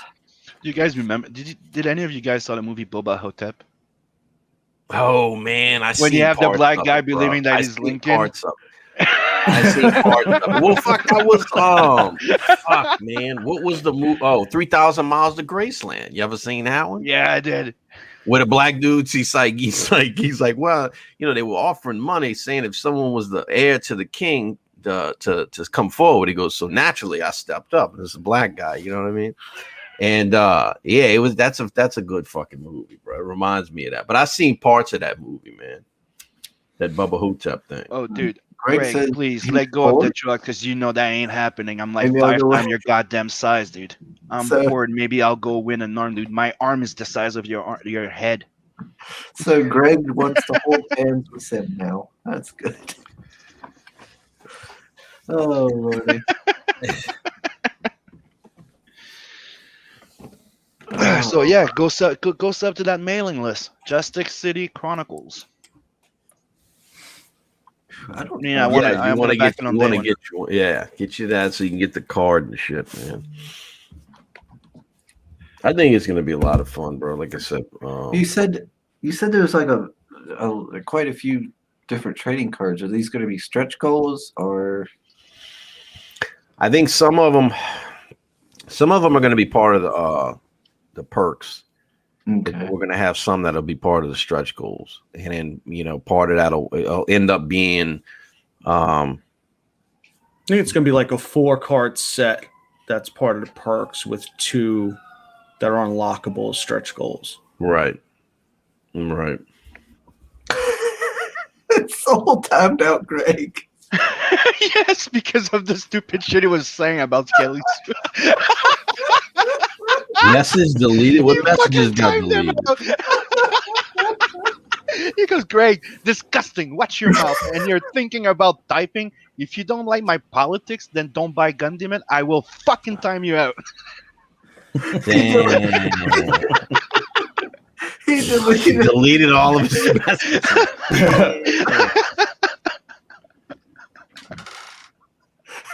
That's funny. I need to get me a wrench. Oh, dude, we have one of the funniest chat there. Is like, Bancroft has the sexiest. We have the most badass funny one. That's why the show's called Morning Roast. We started the show was just like a morning show. We didn't know what, but it turned out we all started roasting each other, and we went, you know what? Let's call this the Morning Roast, and we'll roast each other, making the guests feel more like comfortable in a way because we're picking at each other. Kind of makes people feel more like. Well, yeah, it's like fucking. It's like brothers. You know what I mean? Fucking with each other. If you ever worked on a fucking construction site, then you know that's the language. Well, and it also if you ever takes played off sports or anything like that, it's like it's just the way it's the way we communicate with each other. Mm-hmm. You know, it's called banter. Oh, it's called you banter. Ribbing on each other. Yeah, you know what I'm saying? Yeah. Fucking, And usually you only do that to people you actually care about. Otherwise, 100%. I tell my people all the time, like, if I ain't fucking calling you a fag, then fucking I don't really care about you. I don't really love you. It's just that simple. I said the same thing to my boy the other day.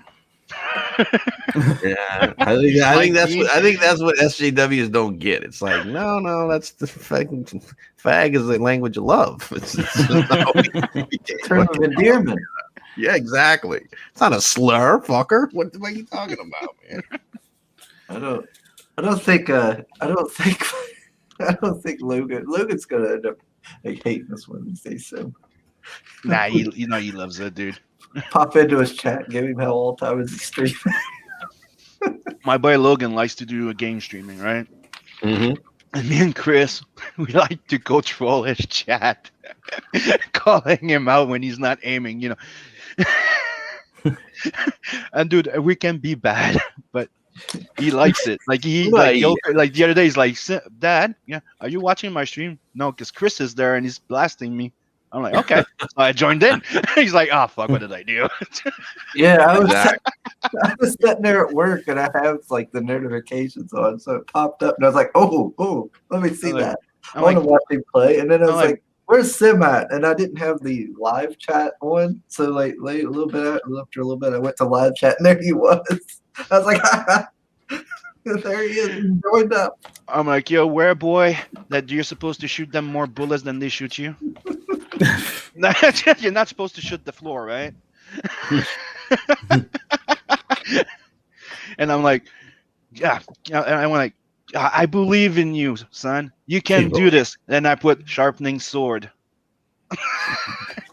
You can do it, man. So saying that to me, in a way, your channel is indeed like a construction site. Oh, 100%. Yep. That's a compliment, you know? I hope so. I think. I mean, the only thing missing is again. Well, no, we got the Mexican. We got him here. Like a real construction site. Almost. We got the Canadian. We're good. You know what I mean? Anthony brought the cheap labor. You got the fucking. You know what I mean? You got the guy over here. I know a guy who knows a guy. You know what I mean? Listen, Got the guy I from got some Louisiana. concrete over here that fell off of a truck. You know what I mean? Bing, we'll fucking put it in there. Boom. You know, might have some bones in it, but it'll be all right. It's more structure. It makes it stronger. You know what I mean? Okay, Chris, I think we need to give Anthony a co-host card so he can have the access and come more often. Pop in. Like, hey, is this a construction site over here?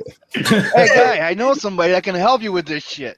You know, I know a guy. I can put some characters in the story that'll be in the story. You know, it'll be great. You know, It is like a construction site because we even have like the cat calling because we have David Feed when he was hitting on Amy. Greg's like, when you silence me, there exactly 159 people stop watching. I watch the numbers go down. Yeah. Greg has like 159 volts. I think he's smoking too much. Or did too many edibles this morning that he's seeing double. man. Silencing me is an act of racism. I'm telling no bigs on yous. There will be hell to pays. That's that racism. I like that. So you're free to silence him again if you wish.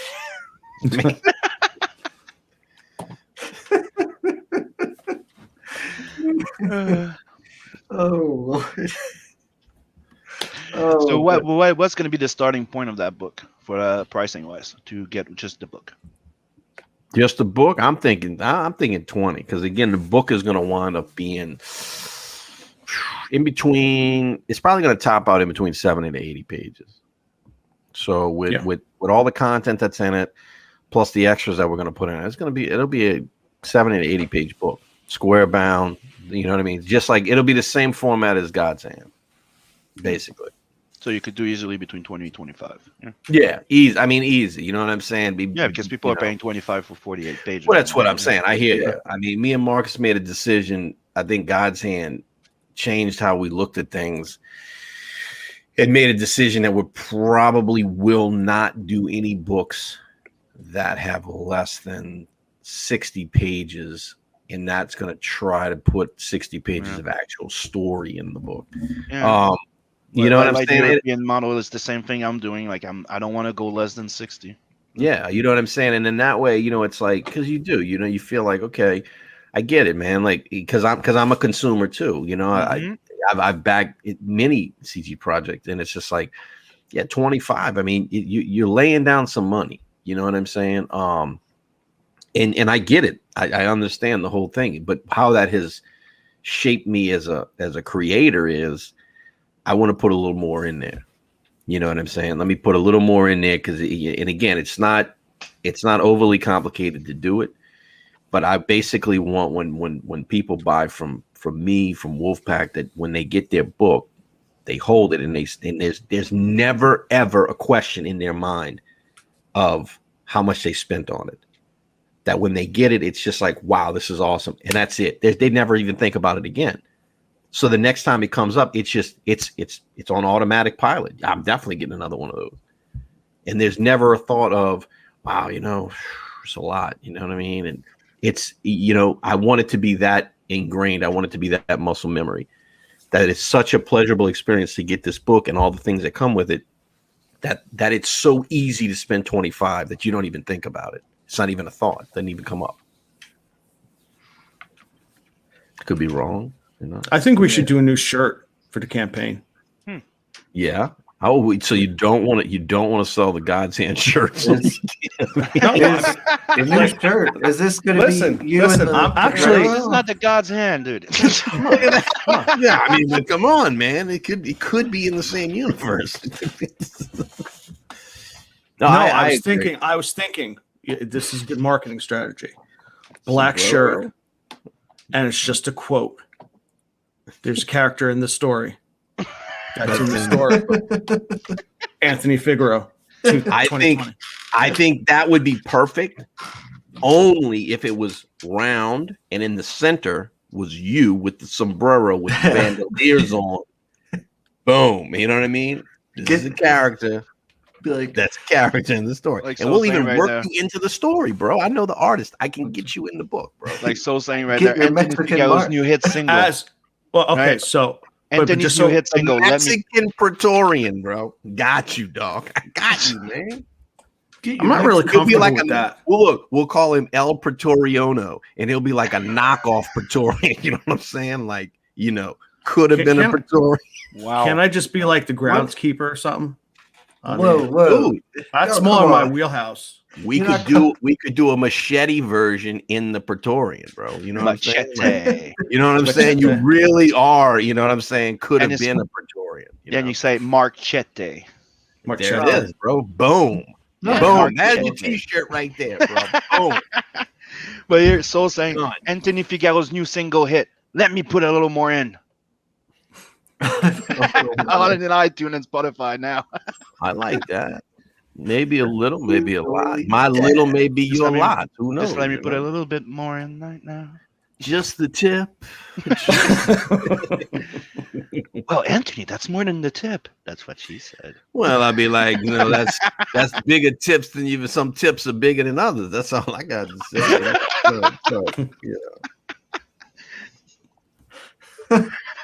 Tip in the morning tea, yeah. It's a little stir your coffee a little bit, make it nice and warm for you. Mix it up. It never, Put a little cream in your coffee. You understand? That's what. these streams always spiral and out of control. I thought we were just talking about breakfast beverages, man. Shit. Fuck. By the way, Chris, we're getting close to the 1:30. Oh yeah. Just letting you There it know. is. Always there, like pew. Well, I mean, if I won, I could probably let this go till for like 3 hours. Just letting you and Anthony talk away. Yeah, we could. We could. I definitely can't do guarantee that it'll stay on. Alive. Yeah, it won't be. I can promise you. I can promise you, this motherfucker will get taken down. There's no doubt about it. Zero fucking doubt. If you left me on there long enough and me and Sim talking, this motherfucker would get. You might already be getting taken down. I don't Yeah, know. we might be not streaming anymore on YouTube. You know what I mean? We just don't know yet. You know. So it's a safe bet to cut it off when you can get it. It'd be, All be right, like, in the bottle, cap it, fucking cut it off. what's that other one? Catch me on D Live or whatever. Because I can Which get one? on YouTube. Yeah. Oh, yeah, I'm gonna read. Oh yeah, I'm gonna open this and I'm gonna read Sim's copy and then send it to him. motherfucker.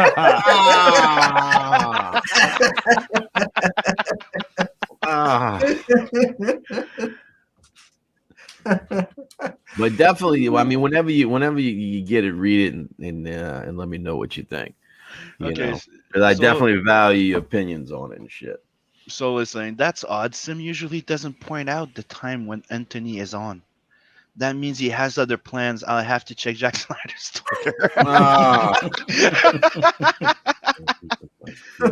No, I think about Chris, and I do have an appointment later on, but I'm in no rush.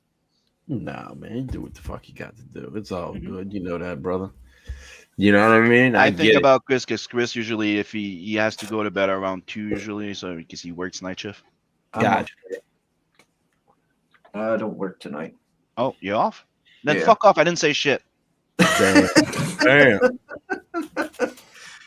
Oh, Lordy. Fuck everybody. Oh, Lordy. Well, since this stream is going to shit anyway, it'll probably get taken off. Let's see here. This just I popped blame up. Marcus for that. This just popped up in my timeline. Let's on Twitter. Let's see what you all think of this. Bro, Twitter trips me Whoa. out with that shit, bro. It's Yeah, so like- bizarre. Twitter's so fucking bizarro world, bro. It's like, you said the election was fucking rigged. You are fucking gone. And then this pops up. But I've seen when the bitch pops up, the pussy's out, the titties Yeah, out. there's literal porn. okay, There's literal porn on right, fucking literally, dude. Bitches Yeah. getting fucked and shit. And you're like, Sucking oh, dick, God, yeah. this is fucking acceptable. But talking about election integrity, that is fucking, you are gone. Oh yeah, Permanently banned. It's like, I'll what be the seeing all this stuff about fuck? politics. Bizarre, bro. Scroll through it, and then I'll get like a video clip of like some Dude, girl. on Twitter, you could get That's trouble indeed. if you're a guy. You could get trouble for sharing a nude woman drawing. You can get taken down because you're sharing like a nude drawing. I never But- share nude women. Marcus Never is over there showed going, wait. I did Can say you put drawing. that picture back up. I need to check this out for myself. What's that girl's name? Hold on a second. I don't get these popping up in my timeline. Let me fucking change that real quick. That's all right. I took a screenshot. I saw you. You're like, hold on a second. No, well, I mean, This is going in the file. Mark does strictly seem more strictly awake for right now. research purposes. This is strictly Ref or FAP? Ref or FAP? Well, I mean, Mark does seem more awake right now, and I notice his hands keep disappearing from the screen. Dang. Oh, Is you reaching for your Corona, bro? yeah. It's Corona right here. I see the bad. right here. As long as there's none of this going on, we're okay. So saying Anthony's on fire. Am I? Greg saying the thing about those anime chicks is they have the right form and all to be wank material, but there's always some pedo element to them that makes me feel uncomfortable. Yeah, they did the kiddish thing that they do. Pop says the cross finger technique. How do you do that, Marcus? Show me. That's fucking. I mean, hey, listen. That's impressive, bro. I mean, It's not impressive. I It's mean, not that's, impressive. you know, It's a necessity. I was about to There's say, a difference. you have to roll like this, bro. You working with You something gotta, over you there. gotta, you know. You gotta interlock the Look at fingers. that diameter. You know what I mean? Like, Oh, I thought You I think was going like the diameter is this. I thought it was going like Yeah. this. I was like, holy shit, You're bro. like, you You think about, the to fucking, guns you are about to be like, I got one of these right here for you. it's like you think you got those guns for working out? No, he's never getting in the gym. This ain't from lifting concrete and rakes, motherfucker. This is from fucking lifting big meat. old fucking cock over here, boy. It's a new event, sausage lifting. So Justice City, it's such a great book, because Sausage Slager. Well, Marcus is a part of it. Well, while we're talking about pretty ladies, So now you understand why I always mention when we hit the 130, right? is there Then the cock talk starts. This is cock hour, so we're gonna start talking about cocks and shit now. So just let you know, it's Right, that's it's part of the 1:30. story. We've now entered the cock zone. cock zone. Yep. is there going to be will there be sex appeal in Justice City Chronicles? Will there be like sexy ladies and such? This is so this is one of those like 2005 things that you're like, hey man, there's no chicks in this fucking story. Maybe they were right about us. We're So it's like, time to pull out the wait a 60 minute, prints? yes. We're like, hold on a second, bro. Let's put this to bed with these fucking SJWs. So we introduced one of the Praetorians, one of the Lieutenant Praetorians, at the end of the story that is work that Nero gets assigned to. So we got her in there, and what the other thing we were gonna do, I'm not sure yet. We want to work. But Anthony, hold on. Right. She is hot. So Oh yeah, there's no doubt about Yeah. that. There's no doubt about that. But then we wanted to work in. I don't know if you guys saw. I did a piece of a chick, and she had like she looked like a tribal chick, and she had like just skeleton bones, and all of her weapons and shit were made out. She had I posted that, and it got some good feedback. And so then I did this whole backstory for her, and me and Marcus, I told Marcus about it, and I'm like, well, let's put this inside of that story, because again, it lends itself to this whole thing. And we created this entire backstory that her village was wiped out by these soldiers who happened to be the Tarathan soldiers, and that one of the guys from the Great War basically calls it quits and becomes a mercenary. She finds him, and he fucking trains her, kind of like, it's an old movie called it's with Steve McQueen, called Nevada Smith, and it's kind of the same concept where she gets trained by him and to find these people who wiped out her village and all this kind of shit like this. But we were going to tie it into the main story, and that she would somehow interact with Nero on his journey back to Justice City. And so we were going to put that, we were thinking about throwing that in there too, just to kind of to promote it, or we were going to put Marcus jerking off in the book. So it's your choice. It's either him jerking off with the sombrero with the bandoliers, talking about there's a guy in the book, and he's a guy, and he wears a sombrero, or the There's a chick. character. So, you know, right. Or the we chick. can modify it now. There's a character with a sombrero in the story. That's in the story. That's in the story. You could do that. So I mean, that's the deal. But yeah, it's one of those things that this is straight up fucking testosterone, motherfuckers beating the piss out of each other, set up to bitches. So bitches will be in the second book. We'll have a bitches trading card. How about that? There's just gonna be like a Mexican mark. I'm telling you, the trading card is gonna be a Mexican broad with big old fucking tits with bandoliers on, with a sombrero, holding up a fucking rake, being like, "I'm here to do your yard." That's the card's gonna be. Maybe she'll have, I don't know. Maybe she'll have some other stuff too. I don't know. Okay. That sounds good. I mean, Did that's I what- miss something? I had to step out for a second to talk with a kid. Did I miss something? You missed absolutely nothing. You missed bitches, bro. Bitches. You missed Mad more bitches. talk about Mexican mark. Yeah. Bitches of a money. But we were gonna do a Mexican lady with a sombrero, wearing the bandoliers, with everything, with that costume, and that was gonna be. You know what you should do? She's You know gonna what you be a should do with mercenary in Mexicans? the story. You know what you should do with the Mexican stuff? I Like, do. let's be I mean, full I'm not gonna inclusive say it and on fun. air. You draw, you do the Chris in the red dress and with a whole bunch of No. Mexicans following him. No. That's how actually happened. Let's not talk Hey, about the mamacita. story anymore. Jesus Christ, man! The Mexicans, were they blind? I mean, this is.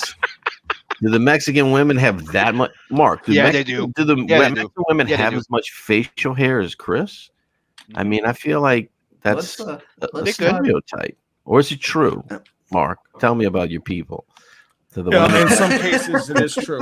According to my bro, that's also Mexican. He tells me that's true, especially with age. And when they pass the teen, they start being very Have you seen Harry. Chris's face? That's fucking. That's like fucking. They could join the goddamn circus and be the fucking bearded lady. Yeah, but maybe he didn't have that long beard before. Maybe he was is that more what it like was? a You baby, a you know? smooth face, Chris? You didn't. He goes, no, it was not.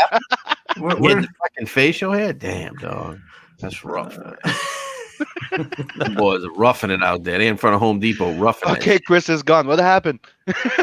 Like, Chris man. is like, I'm out. been a rough work week. It's we gotta look at that and fucking. Hey, man, we only have $5 between us. That's all we can afford. Look at la mamacita. How much did they offer you, Chris? Muy Like $10? caliente. What? And really, the question is, how much would they had to offer you? Oh, maybe they just thought I will just put a paper bag on it. Well, how much did you get paid to wear the dress? All right, moving on. This is a story we don't need to be talking about. Story Okay. for another time. That'll Let's be in be- another time in another stream. Let's just say it was Is just it- it was just a challenge, you know, and he was man enough to put up with it, you know. Like, He's walking it back now. This sounds definitely like a walk. Recollection. I'm trying to make it sound very more manly than what it actually. Yeah, well, it was a challenge, and you know, the guy challenged him to a couple blowjobs as well, and he had. I mean, what kind of man would he be to turn down the challenge? Fuck, Yeah, shit. you know, you got to be a man to fucking do that, bro. Do I want to be? What am I, pussy? Yeah, what was that? Who was that? Harold and Kumar. Like, you want us to suck your dick? That's gay, man. Fuck no, that ain't gay, man. You suck Be a your real man. did you guys ever hear the stand-up comedy of Steve Hugh when he's covering that exact theme? Dude, it's hilarious. He's like, dude, he has an entire skit where he's like, you know, he has friends that don't like gays, right? He goes, I'm not gonna tell them. He goes, I have gay people. I mean, you should tell your friend, their gay friend, that it's wrong. I'm like, you tell them, right? And he starts going, goes, he asks his friend, goes, my friend. I'm like, I go ask him, go, why don't you like the gays? Because they're pussies. They're not real men. He goes, what do you mean they're not real men? They fuck blokes. It's like, you know, you're the pussy. You're like, I want something smooth and soft and this. No, those guys are like, I want something harsh. I want a bloke. I'm like, you should really go watch that piece. Steve Hughes, dude. He has that in the Being Offended skit. It's fucking hilarious. If you don't know him, he's one of the funniest Australian comedians. Yes, I'm a bitch. I guess. Hail Nefarious. He says, answer the question, Sim. What was What? your question? I don't know. What question? I'm not sure. But Come apparently on, you need Sim, to a fucking answer. question, bro. Come Quit fucking on, dodging Sam. it, man. Damn it. It's fucking bullshit. What question? Come on, let's What get question? Don't you play dumb with Nefarious? He knows what you're up to. You answer his question. We need the question. Oh my gosh, let's see. Yeah, exactly. Are you man enough for a red dress?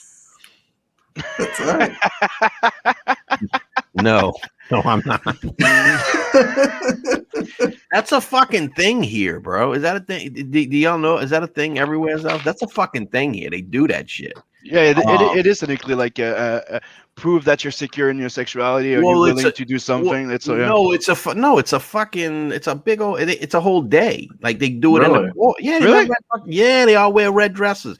Who's in the chat that who knows about that shit, man? What the fuck? Dude, it's weird, bro. I don't, you know what I mean? What is it? A Chris the birthday? It's some kind of dude. It's some kind of fucking thing that's happened in the last fucking, I don't know, maybe 5 years. Like it wasn't always like that. But we got fucking that. You got the Decadence Festival here.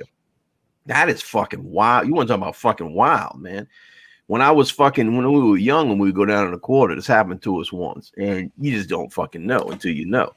Me and my partner, we go down there, bro. And we get down in the quarter. You know what I'm saying? All of a sudden, it's like, hey man, what in the fuck is going on? There's a lot of dudes, some assless fucking chaps, and like way like out the box, bro. And I'm like, what the fuck is going on, bro? You know, there ain't no fucking bitches down here. What the fuck is it? You know what I mean? And we come to find out, there's this thing, there's motherfuckers walking around with leashes on and shit. Like, I mean, it's wide the fuck open, bro. Wide open. They do stuff like that here in Montreal. It's a gay parade, though. Yeah, this is what this is. It's like some kind of, it's Decadence Week. It's the whole fucking week. And basically, it's just basically a fucking wide open gay fucking festival. And I'm like, what in the fuck? And I'm looking at my pod, and I'm like, motherfucker, would you take me down? And it was like, then you realize, oh, this is called Decadence Fest, and it's like, oh, okay, let me mark this on my calendar. French Quarter is closed this weekend. It's just closed. It's just the way it is. There's no sense. I always had these partners that were like, yeah, bro, well, let's go into this bar over here, bro. And I'm like, yeah, all right. He's like, we go in there and fucking, I was like, all right, man, I'm looking around. I'm like, where's the chicks at, Oh, it's a gay bar. I'm like, what the fuck? Oh, no, the drink's here. I'm like, man, fuck that drink, motherfucker. I don't give a fuck how good the drinks are here, son. I can go get some whiskey down the fucking street and look at some titties. The fuck kind of shit is this? I always had questions about them dudes, bro. Now, You ever had a dude tell you that shit? Oh, come on to this bar. It's great. The drinks are great. I'm not drinking that, motherfucker. What, they got chloroform in that motherfucker? I'm getting the fuck out of here, motherfucker. Look at that. I end up in a red dress. Anthony's a real man too. Look, he's going down to gay parades, going into gay bars. He's comfortable with his sexuality too. Even the parents saying enjoying guy choice. sounds like a 7th straight day of gay pride. Wait, none of this was my choice. When I had the choice, I left. I was like, hold on. This is too manly for me. I'm not. Hold on now. I got to fucking go. There's a little too much fucking hairy ass up in this motherfucker. I need that smooth motherfucker. Let's see. See, that's why you got all skittish when I mentioned the assless chaps before. That's what it was. Brought back memories. I mean, I don't know. Maybe you like. Maybe you like that thing. I don't know. Maybe you like hairy asses. I mean, you're Mexican, so fuck, you might be into that. Mentioning assless chaps triggered some suppressed memories in Figaro. It's like, no. Now wait a minute. Now hold on a second. Now I am a whore. So I told you, for the right price, I'll wear some fucking jabs, motherfucker. You know, for the right price, we can make that happen now. Yeah, you're just gonna have to fucking pay. That's all, baby. This is what you think? This is an accident here? This is fucking put together. Listen, brother. Special requests require special treatment, right? There you go, Anthony. Bro. How's that go? Make it rain. That big dollar bill. Listen, you're gonna need more than that dollar in them pesos you got at your house, motherfucker. You called your bluff. I know 35,000 pesos seems like a lot, but it's not. And I like the fact that now that's a 21. I got 2 of these that says I get to smack it when you wear it. No. I'll let you smell it for 40, but that's about it.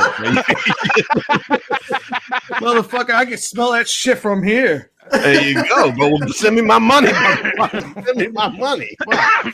You think that he changed his name to Viva Mexico? Yeah, motherfucker. Watch when he starts wearing that sombrero, motherfucker. You think he's playing over there. What's in the box? What's in the box? Fuck, man. And Soul is adding, for the right price, I'll watch the Snyder Cut trailer a second time. And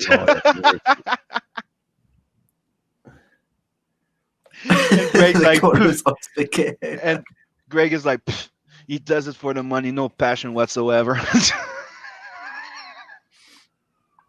Yeah, I seen a video one time because talking about the quarters there. I seen a video of a guy.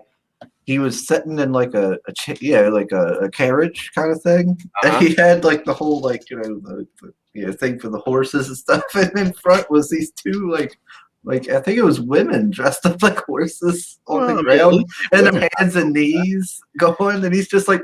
Yeah, I'm good with that. With his little thing, and he's just sitting there like all like super confident looking, and just it's fucking dude. You go down there, you go down to New Orleans. Look, you go down to New Orleans almost any time. But right now, it's all fucked up down there. There's nothing going on. But normally, you go down there, it's always wild. But you go down there for like Mardi Gras and shit. Jesus Christ, it's fucking wild. Halloween, like motherfuckers go fucking crazy down there, man. Like it is wide. I'm telling you, man.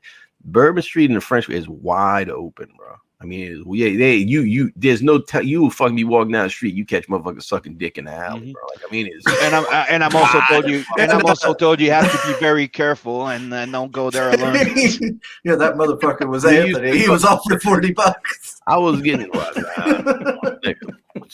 hold on now. There was only one of us who almost got, and I say almost very lightly, gang raped by some Mexicans. I mean, that's all I'm gonna say. I mean, at least I got paid, bro. You understand? Yeah, I thought I was gonna need someone to help walk me out to the car. Exactly. That was freaking weird. Whenever we would hit the quarter, but the first thing we would do is wallets and go in the front pocket. And then you remove your money from your wallet and you stick your money in your sock.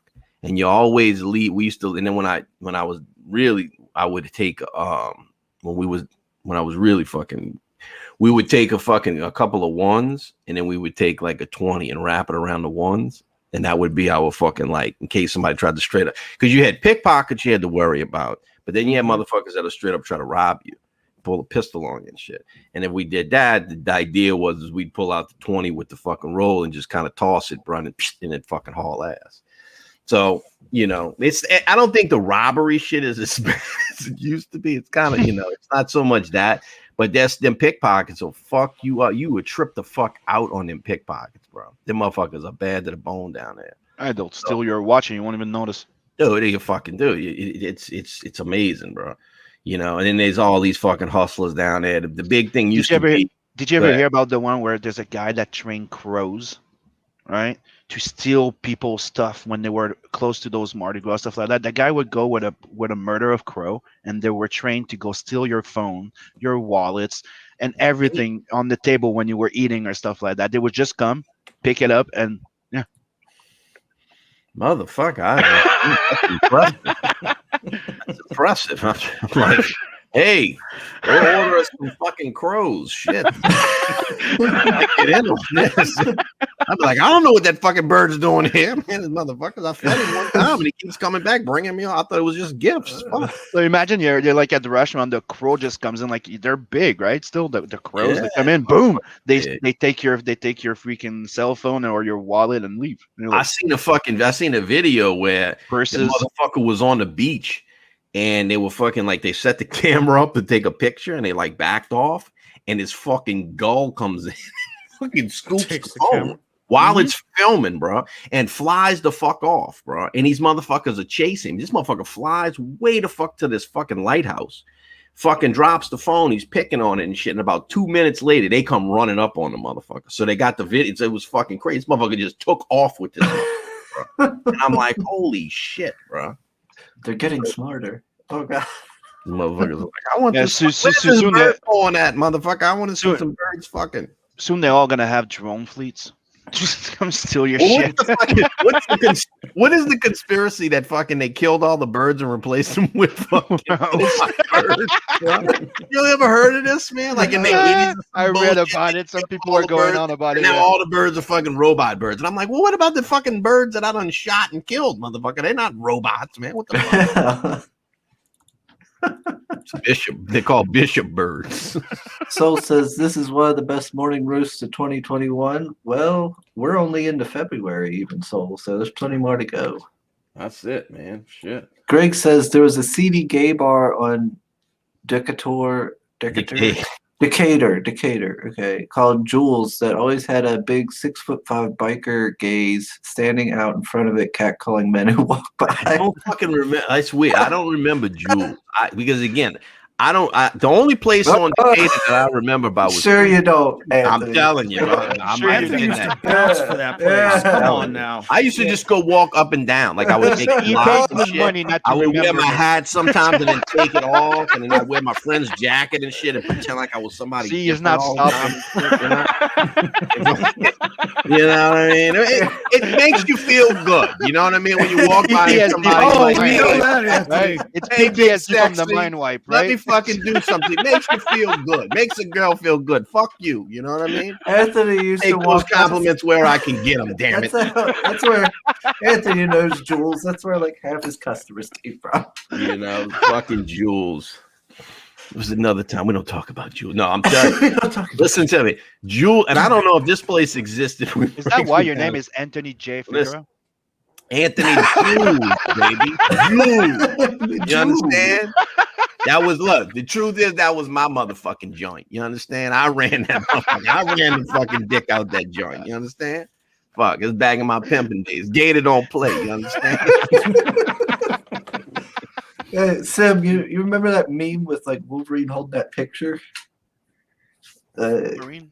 Yeah, from the animated series where he's like holding the picture, you know, and he's all like sad looking. Yeah.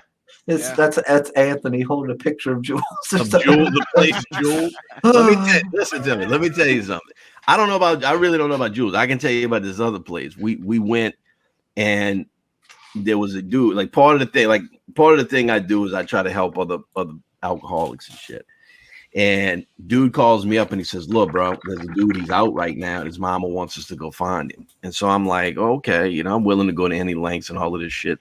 So me and I'm there with another little dude I'm working with, and he's like, "But we think he's in the corner." And I'm like, "Oh, okay."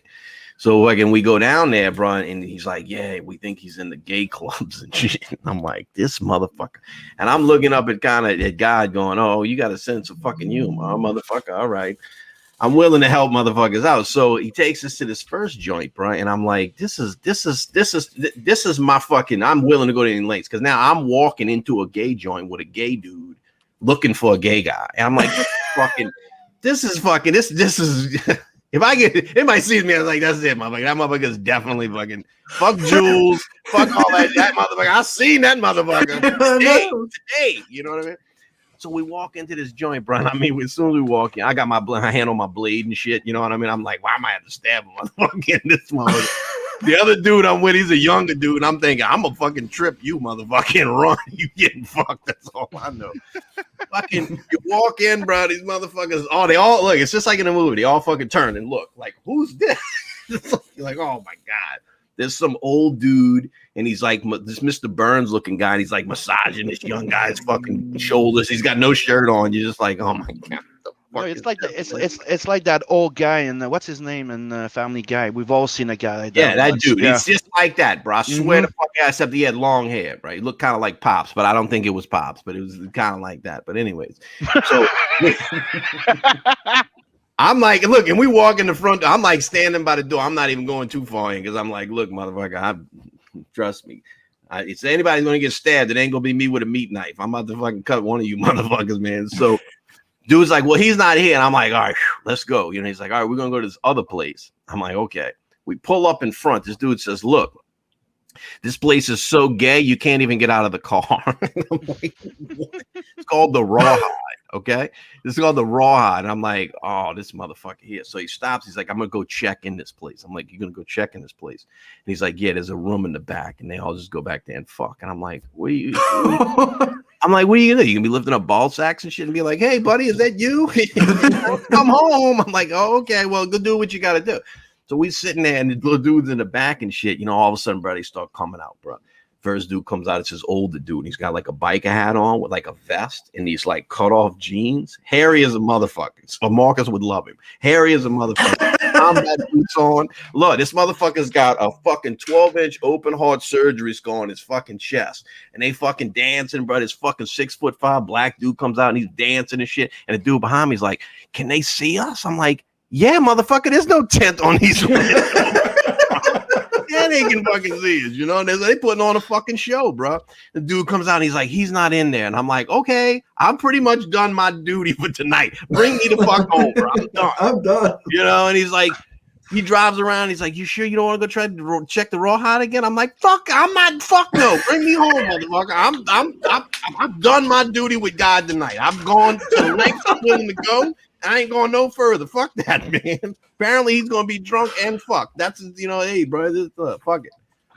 The Rawhide. Stay away from that fucking place, man. It's Anthony, so gay. you know what? Fucking kill. After 16 years, this is one of the things I admire the most about you. Your willingness to take one for the team. Oh, this guy, he acted like he didn't live in New Orleans for a while. He came down here. I know where he worked. I know exactly where he worked and the things he did. He took one for the team as well. I appreciate that. Coming down here, Yes, I did. you know, That never sounds good. he did. He took one for the It was a team. fucking disaster. It was a disaster, bro. I was look, bro. This was back. Marcus came down, and I was probably I was fucking at the height of, because I spent about a decade, bro, severely fucking intoxicated, and fucking Marcus came down to recapture that old Justice City magic. He comes down. I'm fucking making doctors. I'm selling pills. I'm so fucked up. We land this guy. I mean, I'll never forget this. This guy comes and he was actually a customer. He was a customer that I sold pills to. And he comes and he's like, wow, this is a great idea. I want to invest some money. And I'm like, fucking right, motherfucker, you're gonna invest. Otherwise, I'm gonna cut your ass off, motherfucker. And this motherfucker rented an office for me and Marcus, bro. We was fucking, look, you talk about, we had our own keys and shit. We were going to office and shit. This motherfucker was going to put up money and shit. Man, I was so fucked up at the time. I think I went to that office in a 6-month period of time. I think I went to that office 4 fucking times, bro. I was so fucked up. And Marcus was like, hey, we really need to get this project.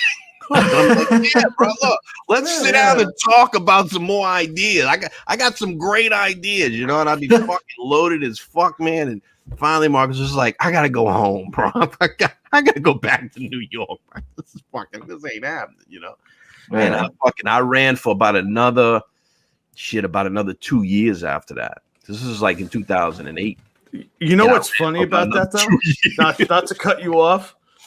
What's funny about that is, the day that I'm leaving, she pulls up with the car. I'm like, all right, I'm packing my shit. And you're like, yo, so you leaving today? And I'm like, yeah. Just like out of left field, you're like, are you just going to leave me like that? I'm like, I had a feeling. I thought you were already gone. I just didn't fucking, I didn't pay attention. I was a little, I was under the influence. But, well, the original idea was I was going to take the lawnmower and just tell you I was doing somebody else's lawn and just not come back. Gotcha. But I would have believed that too. I mean, shit. Yeah. The Mexican heritage, of course. I'd be like, well, of course he's cutting grass. It's part of it. Obviously. I mean, how could he not be a Mexican and not cut grass? He probably ain't even getting paid. He probably just feels Listen, He got Who paid in cut the grass? Corona. He who got cut paid the in grass Corona. at the house when I was living there? Yeah, but I was giving you Coronas, bro. Come on, let's get real. You got paid. Let's get serious here. What, you Nah, gave bro, me the nah. virus? It was dire straits, bro. I was like Coors Light. Well, I think I offered you some Oxycontin too. Now, let's be real. Now, I know I was trying to hook your ass too, bro. Fuck, get this motherfucker on board. Fuck, man. I'm also told that American Corona is not the same as Mexican Corona. That's why you got to add the Oxycontin. It's like the Coke. When It's you like add the Oxycontin, it's about the same. When you put I the actually Oxy don't. with the I Corona, actually it's don't about drink what you Corona. want. I drink Modelo. There's a difference, but yes, good point, Sim. Good point. Yes. Mhm. Nefarious says that Anthony is so comfortable in his sexuality, he bets he wrestles a bear on pay-per-view. It depends on what kind of bear you're talking about now. Oh, we know the kind of bear you're Bear, talking about. we know the type of bear that he's talking about. Well, exactly. Look at fucking Marcus. He's a power bottom bear. I mean, Jesus. That's it. It's bone. You know what I mean? I learned everything I know. I learned from him. I mean, fuck, When he came down here, it was a lot he showed me, I do what I can. I do what I can. So, By the way, Chris, I did warn you. Greg says Jules is across the street from Storyville. Don't. story. And Nefarious is precising which one he meant, which I knew, which is bear or hairy gay man. Nefarious says, But a blacksmith shop is cool because that's Lafitte's blacksmith shop, and so that's tied into God's hand. Jean Lafitte, like that's it. That was one of his little fronts when he was selling black market goods and shit. So Lafitte's bar is definitely it plays in all of that stuff. If you anything about New Orleans, that's the God's hand angle. and we kind of went into all of that. Jean Lafitte, Marie Laveau, the whole fucking the city and shit, which is a whole different, which is so much different from Justice City. But God's Hand uses the city, uses the lore, uses all of that stuff. See, I was getting to fucking Justice City and how good it was, but now I'm like, you know, these two books. I mean, let's get serious here. You know, I'm not sure what Gray just said is actually accurate when we go over what she said about that place, right? He goes, the locals. What did he say? Go on. Say again. Go live there, homeless, and survive it, and it'll forge you into an alpha male champion. You told me about, you know, chapless, but you know, I don't know if that. Yeah, he says the quarter is a trip. He was homeless there. Crazy shit. Whew, yeah, bro. We used to call. I mean, look, from my all jokes aside, it basically was the Proving. It was the Gladiator Academy. Like, you would go down there, we would be fucking 16, 17, 18 years old. And this is back in the day when you only had to be 18 to get into the bars and drink and shit. We would go down there and sure to fucking up, bro. You were definitely going to fucking end up getting into a fucking scrap. You were going to fucking fight, man. You know what I'm saying? Yeah, go ahead, play that. I'm on.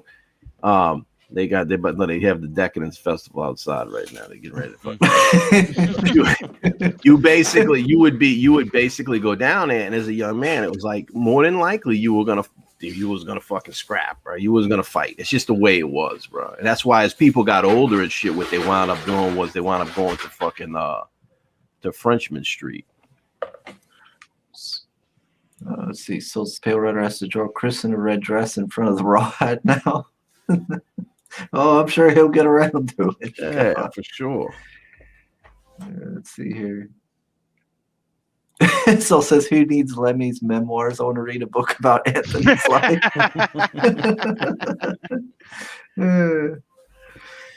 I'm gonna get my old man on the stream one time. JC. Yeah, wow. That motherfucker. You want to talk about whatever? That motherfucker will tell you some story. You trip the fuck out. And that's what I grew up with as a kid. He was one time. He was like, "Yeah, there's this place called the Dungeon." I know fucking Greg knows about this. This bitch is a famous fucking joint, bro. And JC tells a story about how he wound up in the dungeon one night and fucking Led Zeppelin rolls in there. You know, this is like back in like 75 or whatever. And he's like, "Man, I'm in there," and fucking Led Zeppelin comes in. He goes, "Was my partner work there?" And he's like, "Come on, Led Zeppelin, we're gonna close everything down." He's like, "Man, I'm sitting there," and he goes and he started jiving with John Bottoms, the drummer, you know. And he's like, "Man, dude was kind of normal. He's into race cars and all this kind of shit." He goes, "Fucking Jimmy Page and Robert Plant, bro." He goes, "Fucking Jimmy Page was fucking blasted, bro. They had to fucking like walk him around like a zombie." He goes, and then at the end of the night, they all left with transvestites. And it was, I'm like, what? And he's like, yeah, they all left with transvestites. And I'm like, God damn, you just ruined Led Zeppelin. You just fucking ruined my image.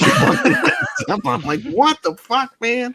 He's like, yeah, well, John Bottoms was cool, you know. It's like, oh, man, John Bottoms, he's the cool one. The other ones, you know, they're like pussy on a stick, you know what I mean? So, oh man. The others, they hang out at the Decadence Festival. This is very possible. Well, it's the, you don't even have to be a man anymore. That's the thing, to go to the Decadence Festival now. You know, everybody's doing it. Everybody's going to the Decadence Festival. You know, you're not politically correct. You know, if you don't go to the Decadence Festival, what's wrong with you? You know what's the thing that I thought was really weird is you've heard about those gay pride festival type of thing, which is similar to what you call in Decadent a bit. Now you have those big like floats. You have people that are half naked, girls with their tits out, guys with, you know, assless chaps and shit. But they do that in the middle of the fucking day, and they're encouraged to bring kids. And I was like, what? Like, you don't do that in, you know, I don't know if that's the way it is. You do that at nighttime. Yeah. Well, let me put it to you like this. Mardi Gras is a funny thing, bro, because Mardi Gras has kind of evolved into, it has those elements into it, right? But you have certain parades, like Knicks, the crew of Knicks. It's like, it's an adult parade. Everybody knows, because they throw fucking dicks off the fucking float, rubber dicks, all kind of shit. I sent some to Marcus. He fucking loved them. But, you know, But you had, but as a kid, man, you know, it was like Mardi Gras. You didn't have as much of that going on. Like you really didn't. The fucking tits out and all that kind of shit. It wasn't when I was a kid. That really wasn't what it was. You know, it was like families would go out there. It was traditional. It was a lot of locals. Mardi Gras now has turned into something a little bit fucking different. Now it's kind of commercial.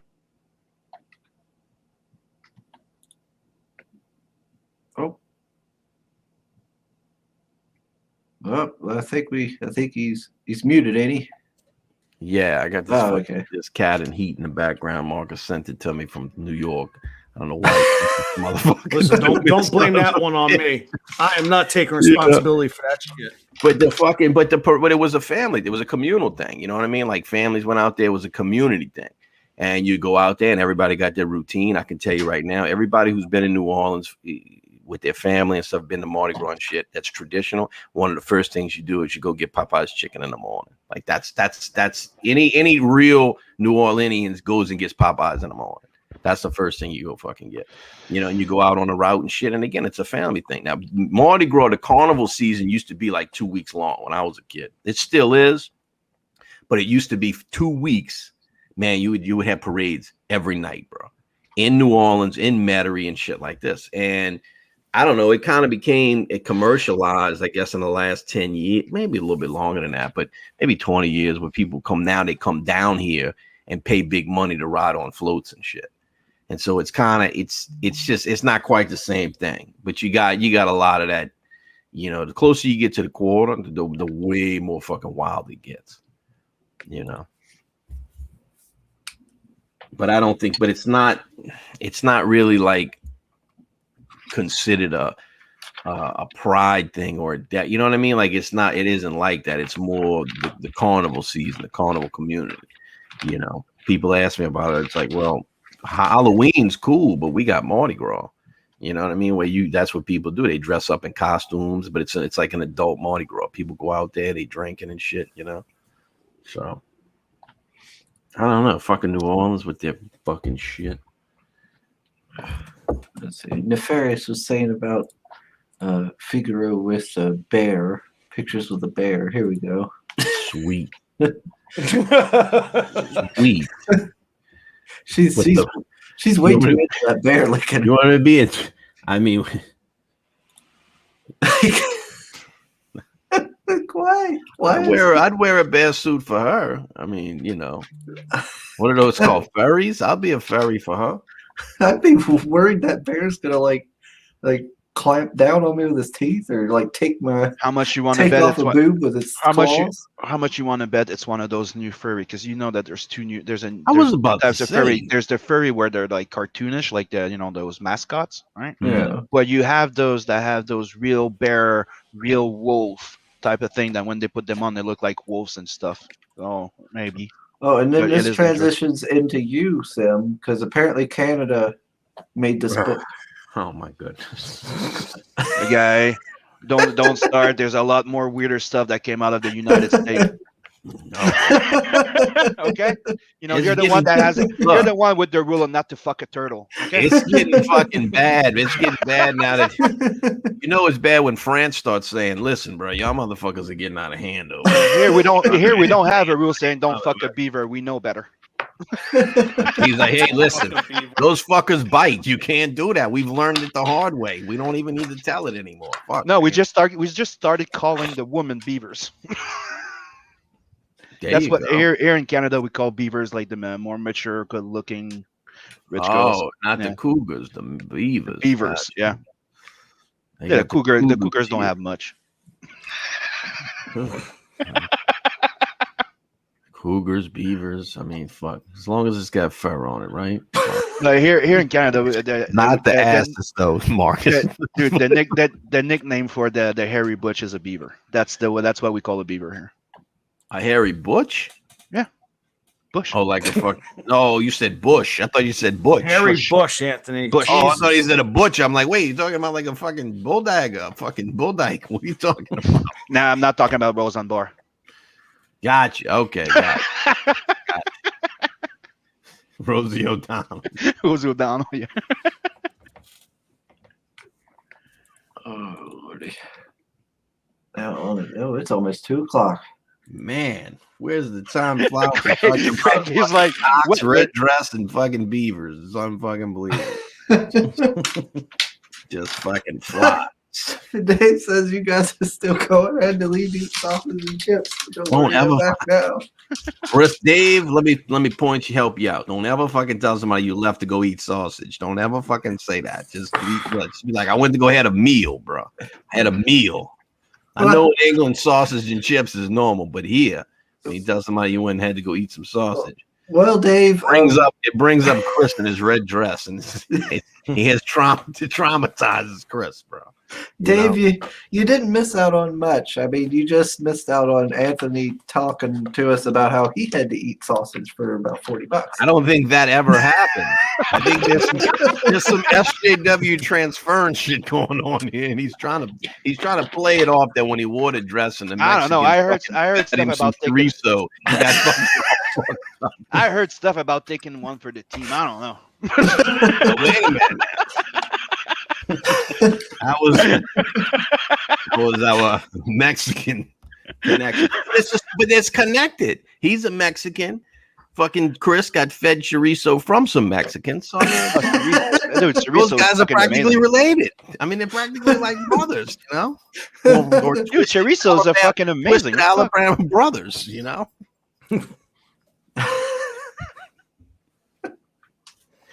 Here's a joke for you. Like, so I know New Jersey is like the enemy of New York, right? Is that correct, Mark? You talk shit about New Jersey all the time, right? They got radioactive fucking shit there and stuff like that. I think everybody in the live U.S. New talks shit about Jersey, New Jersey. so I mean, you know. Yeah, but you're not from New Jersey. You know what I mean? You're not from New Jersey, so you get a pass, right? So I'm going to tell you a joke. Right? So how does a mother from New Jersey know that her daughter's on the rag? Her son's dick tastes funny. That was my best stuff, man. It's fucking old. You can tell it to your friends. Quiet. You can tell it to your friends. Dave says, seems like missed some interesting stuff. Eating sausage, red dresses, transvestite vampire. Sam. Transvestite vampires. That's what's going to be in God's Hand Part 2. That's the villain. He's a it's going to be wearing a red dress, right? Fucking right. And look like Chris. Right. You know, they have a big beaver bush. It'll be fucking great. Beaver bush. And wear a sombrero. He'll have a fucking sombrero. Okay. It's time to educate our friend here, Sol. Going Greg Levitt. The difference is that a lot of countries do speak English, while French is just spoken in France and part of Africa. Educate yourself, bro. There's French is way more spread. And again, not that type of French. Right. Terrible. He's not wrong, but oh god.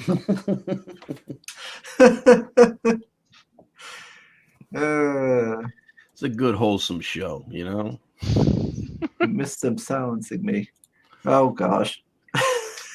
Do it again, Sol. Yeah, do it again, Sol. Silence. You will keep getting timed out until you learn your lesson. I don't know. All I'm seeing is somebody trying to downplay Vincent from Blood Hunt. You know, the actual gunslinger, badass gunslinger in comics. I don't know. Just saying.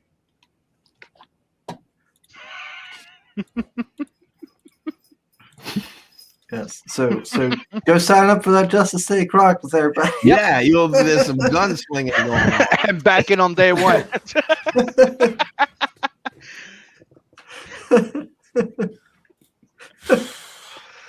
Oh Lord. I've learned a lot about Mr. Anthony today. And by some the way, of the best stuff. They also speak French in Louisiana. Yeah, they speak that Cajun French. Yeah, this is the Franglish. It's more like Franglish. Yeah, well, I have to find. Spanish, I have to find this fucking this video. This old lady. Man, she's old. You could tell she's from the bayou. She said, "Comment ça va? Ça va bien?" She said, the granddaughter, you could tell she's saying, Grandma, what happened? She said, when you went to school, she said, oh, they made us speak English when we went to school, you know? She said, and I spoke French. And she said, but then years later, I went to France. And she said, I spoke the wrong kind of French. Yeah. You know? Yeah. She said, you know, Yeah.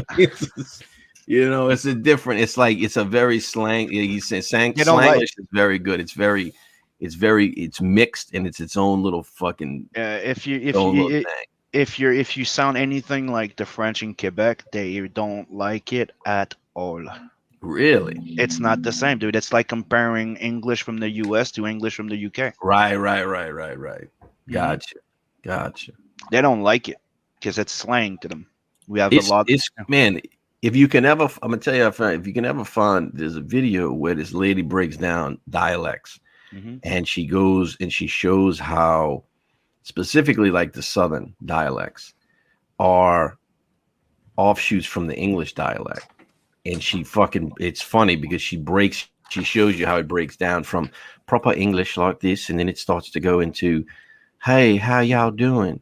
And welcome to the South. And it's fucking crazy how she takes it and brings it straight into the South, and then how it breaks off into different type of Southern accents and shit. So let me address this. Soline is like, so you're thing is, so you have to admit the costume thing is weird in Blood Hunt. It looks perfect for a gay vampire, but it has it before he's bitten. What the hell?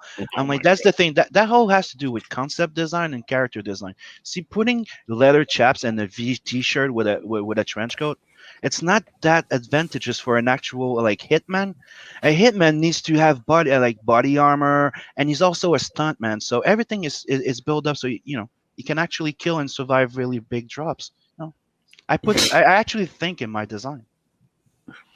But thanks for noticing. It's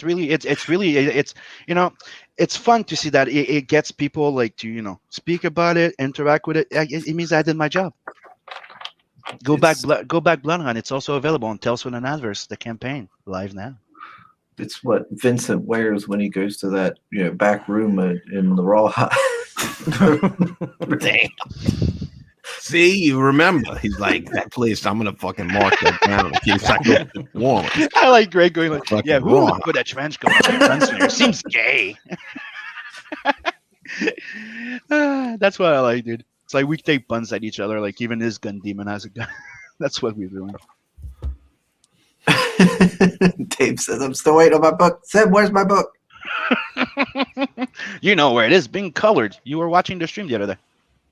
And so saying, you're so much fun with the salt, Sim. I know. Some salt, though. Well, dude, it's what we're doing here. We have to, as long as people can take what they dish out, right? You got to learn how to have fun with it, man. Yeah. Yeah. Oh, I think we should probably start wrapping it up, shouldn't we? Yeah, we're hitting the 2:30 right now. Ooh, yeah. Ooh, Yeah, this is a longer than normal one, which I You figured thought it would the be. fuck- Shut you up! thought the Every last time hour Anthony's was here, about fucking bad about cocks. Wait till the next hour. Holy every Getting time real Anthony dark comes here, now. we do a 2.5, 3-hour stream. Shut up! Wait till the next hour when Anthony starts really telling the story.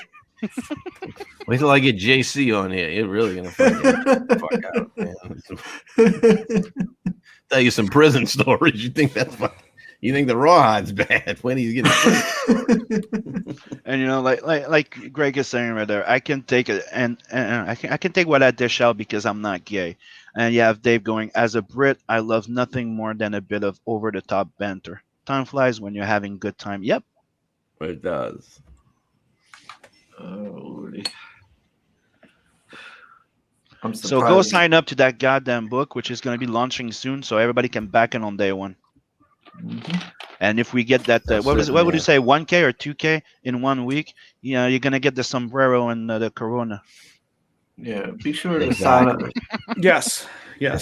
And then I'll commit to and Marcus that. is like, yes, I'll make that fucking, basically I'll make that sacrifice. Well, I'll I wear mean- sombrero and drink fucking Corona. I'll do that. Well, I mean, Hey, Mark, You It's just like have a to put the normal day lime in around the this coconut, house. right? As long as you put the lime in it, you're good. Easy. Yeah.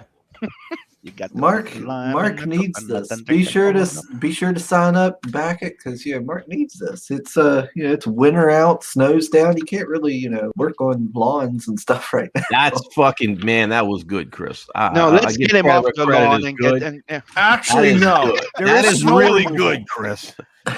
Oh wait, he's in Jersey, so what he's done is he no longer mows grass; he fucking blows snow.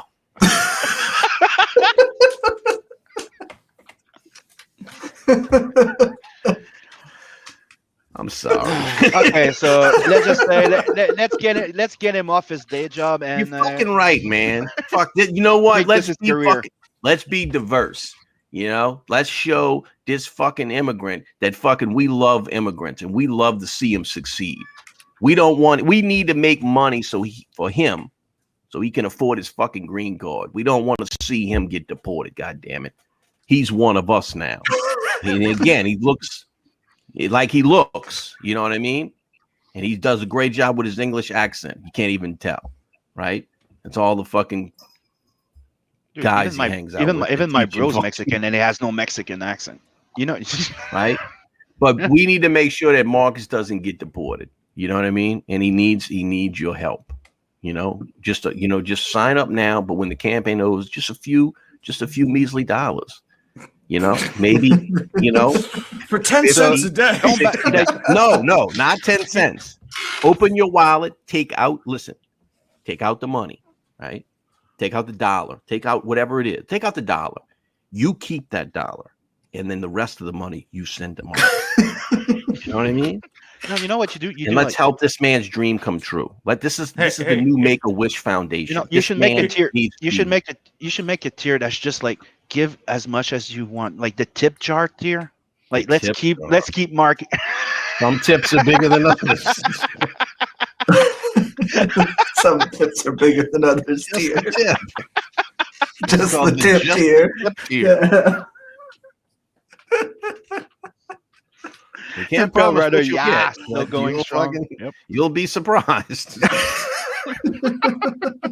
That's it. I want to go back to Mexico now. The Mexican cartel is nicer to me than this. Now it's turning into a please. It's like I can take this. I can get this abuse back home. Fuck, this is bullshit, man. This is supposed to be the land of dreams and opportunities. You go. There's no place like home tier. Yeah, we'll do. Let's do this. This will be the low key racist fucking perk. Let's send this motherfucker back home, man. Let's get him the fuck out of here and send him back to where the fuck he belongs. You do the commie Mar thing, like when you did you buy the book or you burn the book, right? So you put a tier that's $5 to keep it in, $5 to throw him out.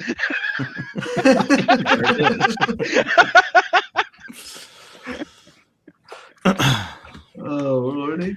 I would make it at least 10. I mean, you're worth at least 10, bro. Thank you, Anthony. That makes a lot to me.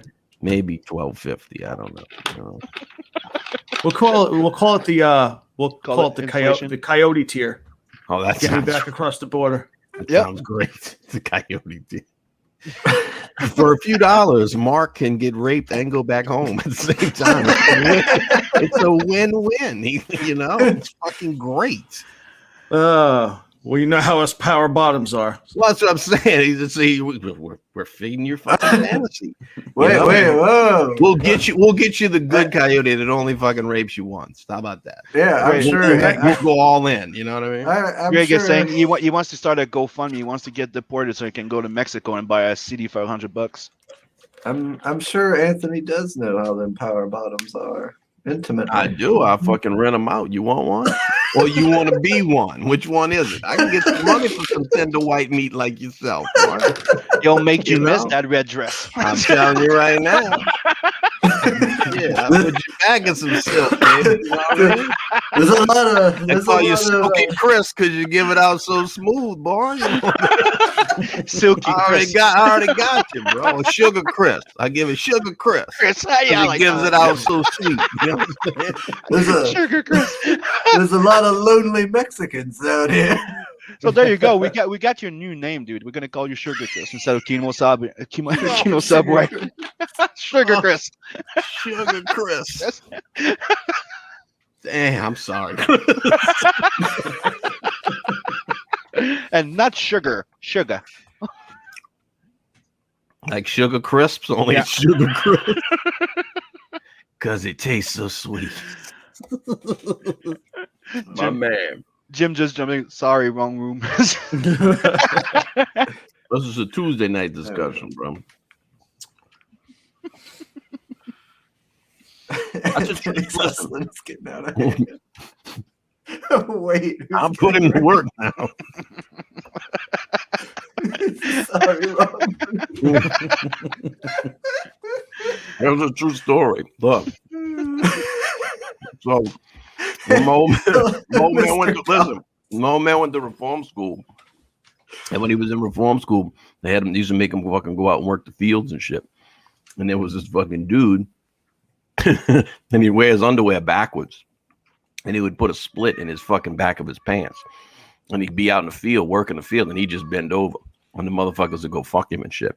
And his name was Sugar Deucey. Sugar Deucey and his partner Peaches. I called him Sugar Deucey because he gave it out so sweet, boy. That's a true story. So now it's Sugar Chris. That's a true story. You're gonna put that in Justice City. It's gonna be one of the bonus stories in the back.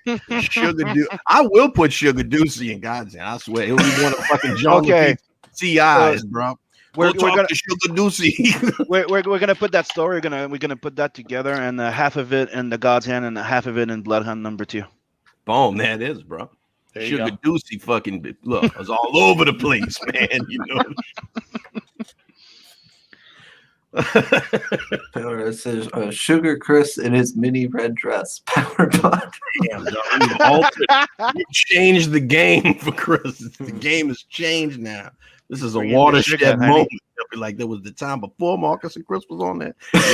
Marcus and Tony and Anthony there's the time before and the time after. So just changing my life. The sugar era has begun, son. So just old Bell Rider goes, Bell Rider, you'll find inspiration for weeks in the stream, trust me. Hey Jim. Welcome, Mr. Coxon. I'm sorry. He's already bending the knee. At least he went Sugar Chris. I like it. He changed his name to Sugar Chris. Look at that, man. I feel like I should be paying an OnlyFans subscription for this. Send your payments to PayPal. I take all forms. We got a Figaro. Just send it to me or Venmo. I take Venmo as well. You know? I'll make sure that Sugar Chris and Viva Mexico get their taste. You know, I got to keep them, happy. So I gotta give them their cut. I will. They get 5%. That's standard. So please fund my deportation. So Greg's like, epic stream. We even had some proper speech repression. I was silenced. So adds Sim. True. I have an idea for Blood Hunt 2. Vincent will be dressed like an actual hitman and then wake up in his purple dress and realize it was just a dream. Wow. She's so stupid. Oh no, Pop says he didn't change it. You guys just nailed his secret and he's owning it now. And that's what a real man. Yeah. Sugar Chris.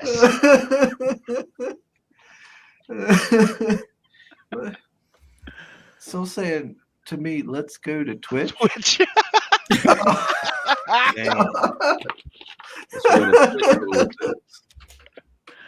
That's right. You can find me on Twitch at Sugar Chris, and I'll wear like a low cut top. And I'll be doing like stretches. There you go. I'm in. I know Marcus is too. So All Greg is joking going aside, timing out the most. I gotta cut out in about 5 minutes. So Greg is doing timing out the most alpha of alpha male champion in CG is becoming a tradition. Seems like a better to think. I'm like, dude, an alpha doesn't need to remind everybody he's an alpha. Just saying. right, especially now that you got the alpha name, I think everyone knows now. Sugar Chris, don't even fuck around. You understand? Sugar right. Chris. Yep. So, So now what you need is to get that the pimp look with that pimp cane, Sugar Chris. and you actually have the tiger like the But you gotta do it. Look, watch Starsky and Hutch the remake and study Huggy Bear, bro. I The Huggy Bear and Sugar Chris. You understand? I did years ago buy a swagger stick from Africa. It's like they call them swagger sticks. Yeah, supposedly. I don't think that's the kind of stick you're thinking of, though. It's like a small little like kind of. That's called the whipping stick, bro. That's called the whipping stick. We're talking about is more like a cane that you like walk with. You know what I mean? You're not really hitting anybody unless it's got a sword in it, and then you can get one of those. My dad has one of those. He actually walks. He has a sword cane. He really does. He's like, man, I'm so old now. These motherfuckers want to fight and shit. I ain't letting nobody fucking kick my fucking butt. You ain't gonna beat me, motherfucker. I'll stab you in the fucking calf or some shit. Okay. So now that we're at 2 hours and 35 minutes, Anthony has to leave soon. So let's start closing it. So where can people find you, Anthony and Mark? You can find me at Mark DeJesu on Twitter and at Wolfpack Comics Co. on Instagram. Yeah, take it away, Rawhide. You got to get some more fucking. You got to get some more stuff. You know what I mean? You can find me on Instagram. You can find me on Twitter. You can find me on LinkedIn, Parler, fucking Facebook. You either look up Anthony Figaro or Kid Destructo. You can find me at www.kiddestructo.com. You can definitely go sign up on Indiegogo for the Justice City Chronicles.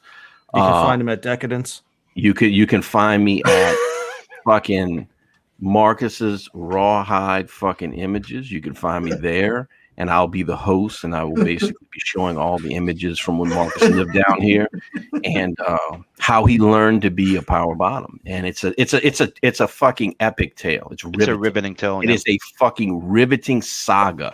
You see those locked fingers? I can show you where he learned that from. It was a sweaty process. It was long and grueling. It was grueling. And there was long nights you spent learning that. Triumphs and tragedies. Seriously. From Sugar Deucey's uncle named Sugar Pop. And Sugar Pop taught my man over here a lot of things. He taught him the underwear backwards thing. That's ridiculous. Don't even do that. Just wear a jock strap. You'd fucking cut down the whole fucking process. You understand? Plus you get some support. You know what I mean? But he learned all that stuff. And the tale is a you'll cry. You know what I mean? It'll hit you right here in the feels, man. You'll walk away and you'll just Lord knows I cried a lot. You did. Those were tears. Those are real tears. That's not special effects. Those are real fucking tears. You understand? You can just sense the fucking guilt and shame in each tear as it falls off his face. You know what I mean? Very good. And there's a lot of tissues in it too. He'll be using a lot of those tissues. Some to wipe tears, some to wipe other things. But the important thing is you can see all this, right? For a low price of only $5.99. So go to wolfpackcomics.com. So that's way too much for any last words. I know. So don't forget to like, sub, and share this video. Let's try and That's get right. more This stuff video for specifically. Yeah. This video is fucking amazing. We're gonna have Anthony dropping more and more often. He has that free access card. That didn't sound right. Okay. And go check. I get a lot of those. He knows he has access to the back door. So, to Sugar Chris, by the way. So don't forget to like, sub, go sub to their mailing list. Go check out Tales from the Adverse. And yeah, up to you, Chris. Yeah. So Simply, thanks everybody for tuning in. The stream will probably be deleted as soon as we're done. No, it'll stay up. But thanks everybody in the chat. Thanks, of course, again, Mr. Anthony and Mr. Mark. Always a pleasure. Thank y'all for having us. Always Thank you a for pleasure. having us. It was definitely a fun one. Definitely learned a lot. Yeah, and you even got rebranded, Sugar Chris. Yeah, now I'm Sugar Chris. Apparently. It was both fun and informative. Yes, me and Marcus are cesspools of unusable knowledge. We like to help each other where we can, you know. But Yeah, what they used to call what was it in one of the movies? I'm trying to remember what is it? In a Grindhouse movie when she goes like useless talent 69. yeah. Pretty much. I've got 1 through 100 there. Yeah. Useless talents. Please do sign up for Justice City Chronicles. You said that this will be releasing in 2 weeks, was it, Anthony? Yeah, it'll definitely be released before the 10th. We're thinking probably the 8th, the 9th, or the 10th of March. We're trying to get in before I get deported. Exactly. So, you know, again, every little bit helps, man. Yeah. You know, Marcus he's a good guy. He does good work. You know. Give a lot, give often. Is Look that a at it. Funko Pop collection, Mark? Yes, a small one. So not only is it Mexican, but he's also queer. So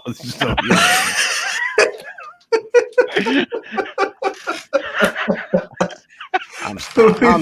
That was wrong. Bro. I'm sorry. I love Mark. I'm sorry.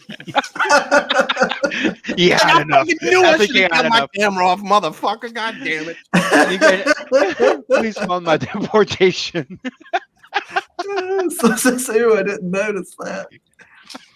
Oh, Lordy. All right, everybody. We gotta get this wrapped up.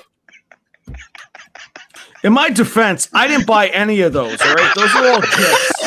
Those were here when I got here, man. Fair Those were enough. when I got here. They came with the bookshelf. Yes. Look, This isn't even my house. I'm just squatting. do you feel better? I have a Chewbacca here. Oh, Chewbacca. So- What is that? As long as you don't have the pog that goes with it, we're good.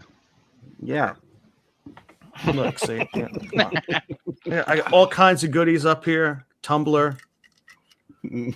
Yeah, but the thing is, the only thing that's not gay, bro. It's okay. yeah, that's what I was gonna say. But the thing that's right in front of the camera is those that yeah, and I do enjoy how you just threw that one away.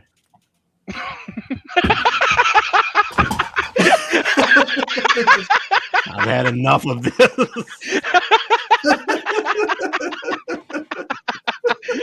Way better. Now you're looking way less gay now, bro. Way less gay. Well, that makes one of us.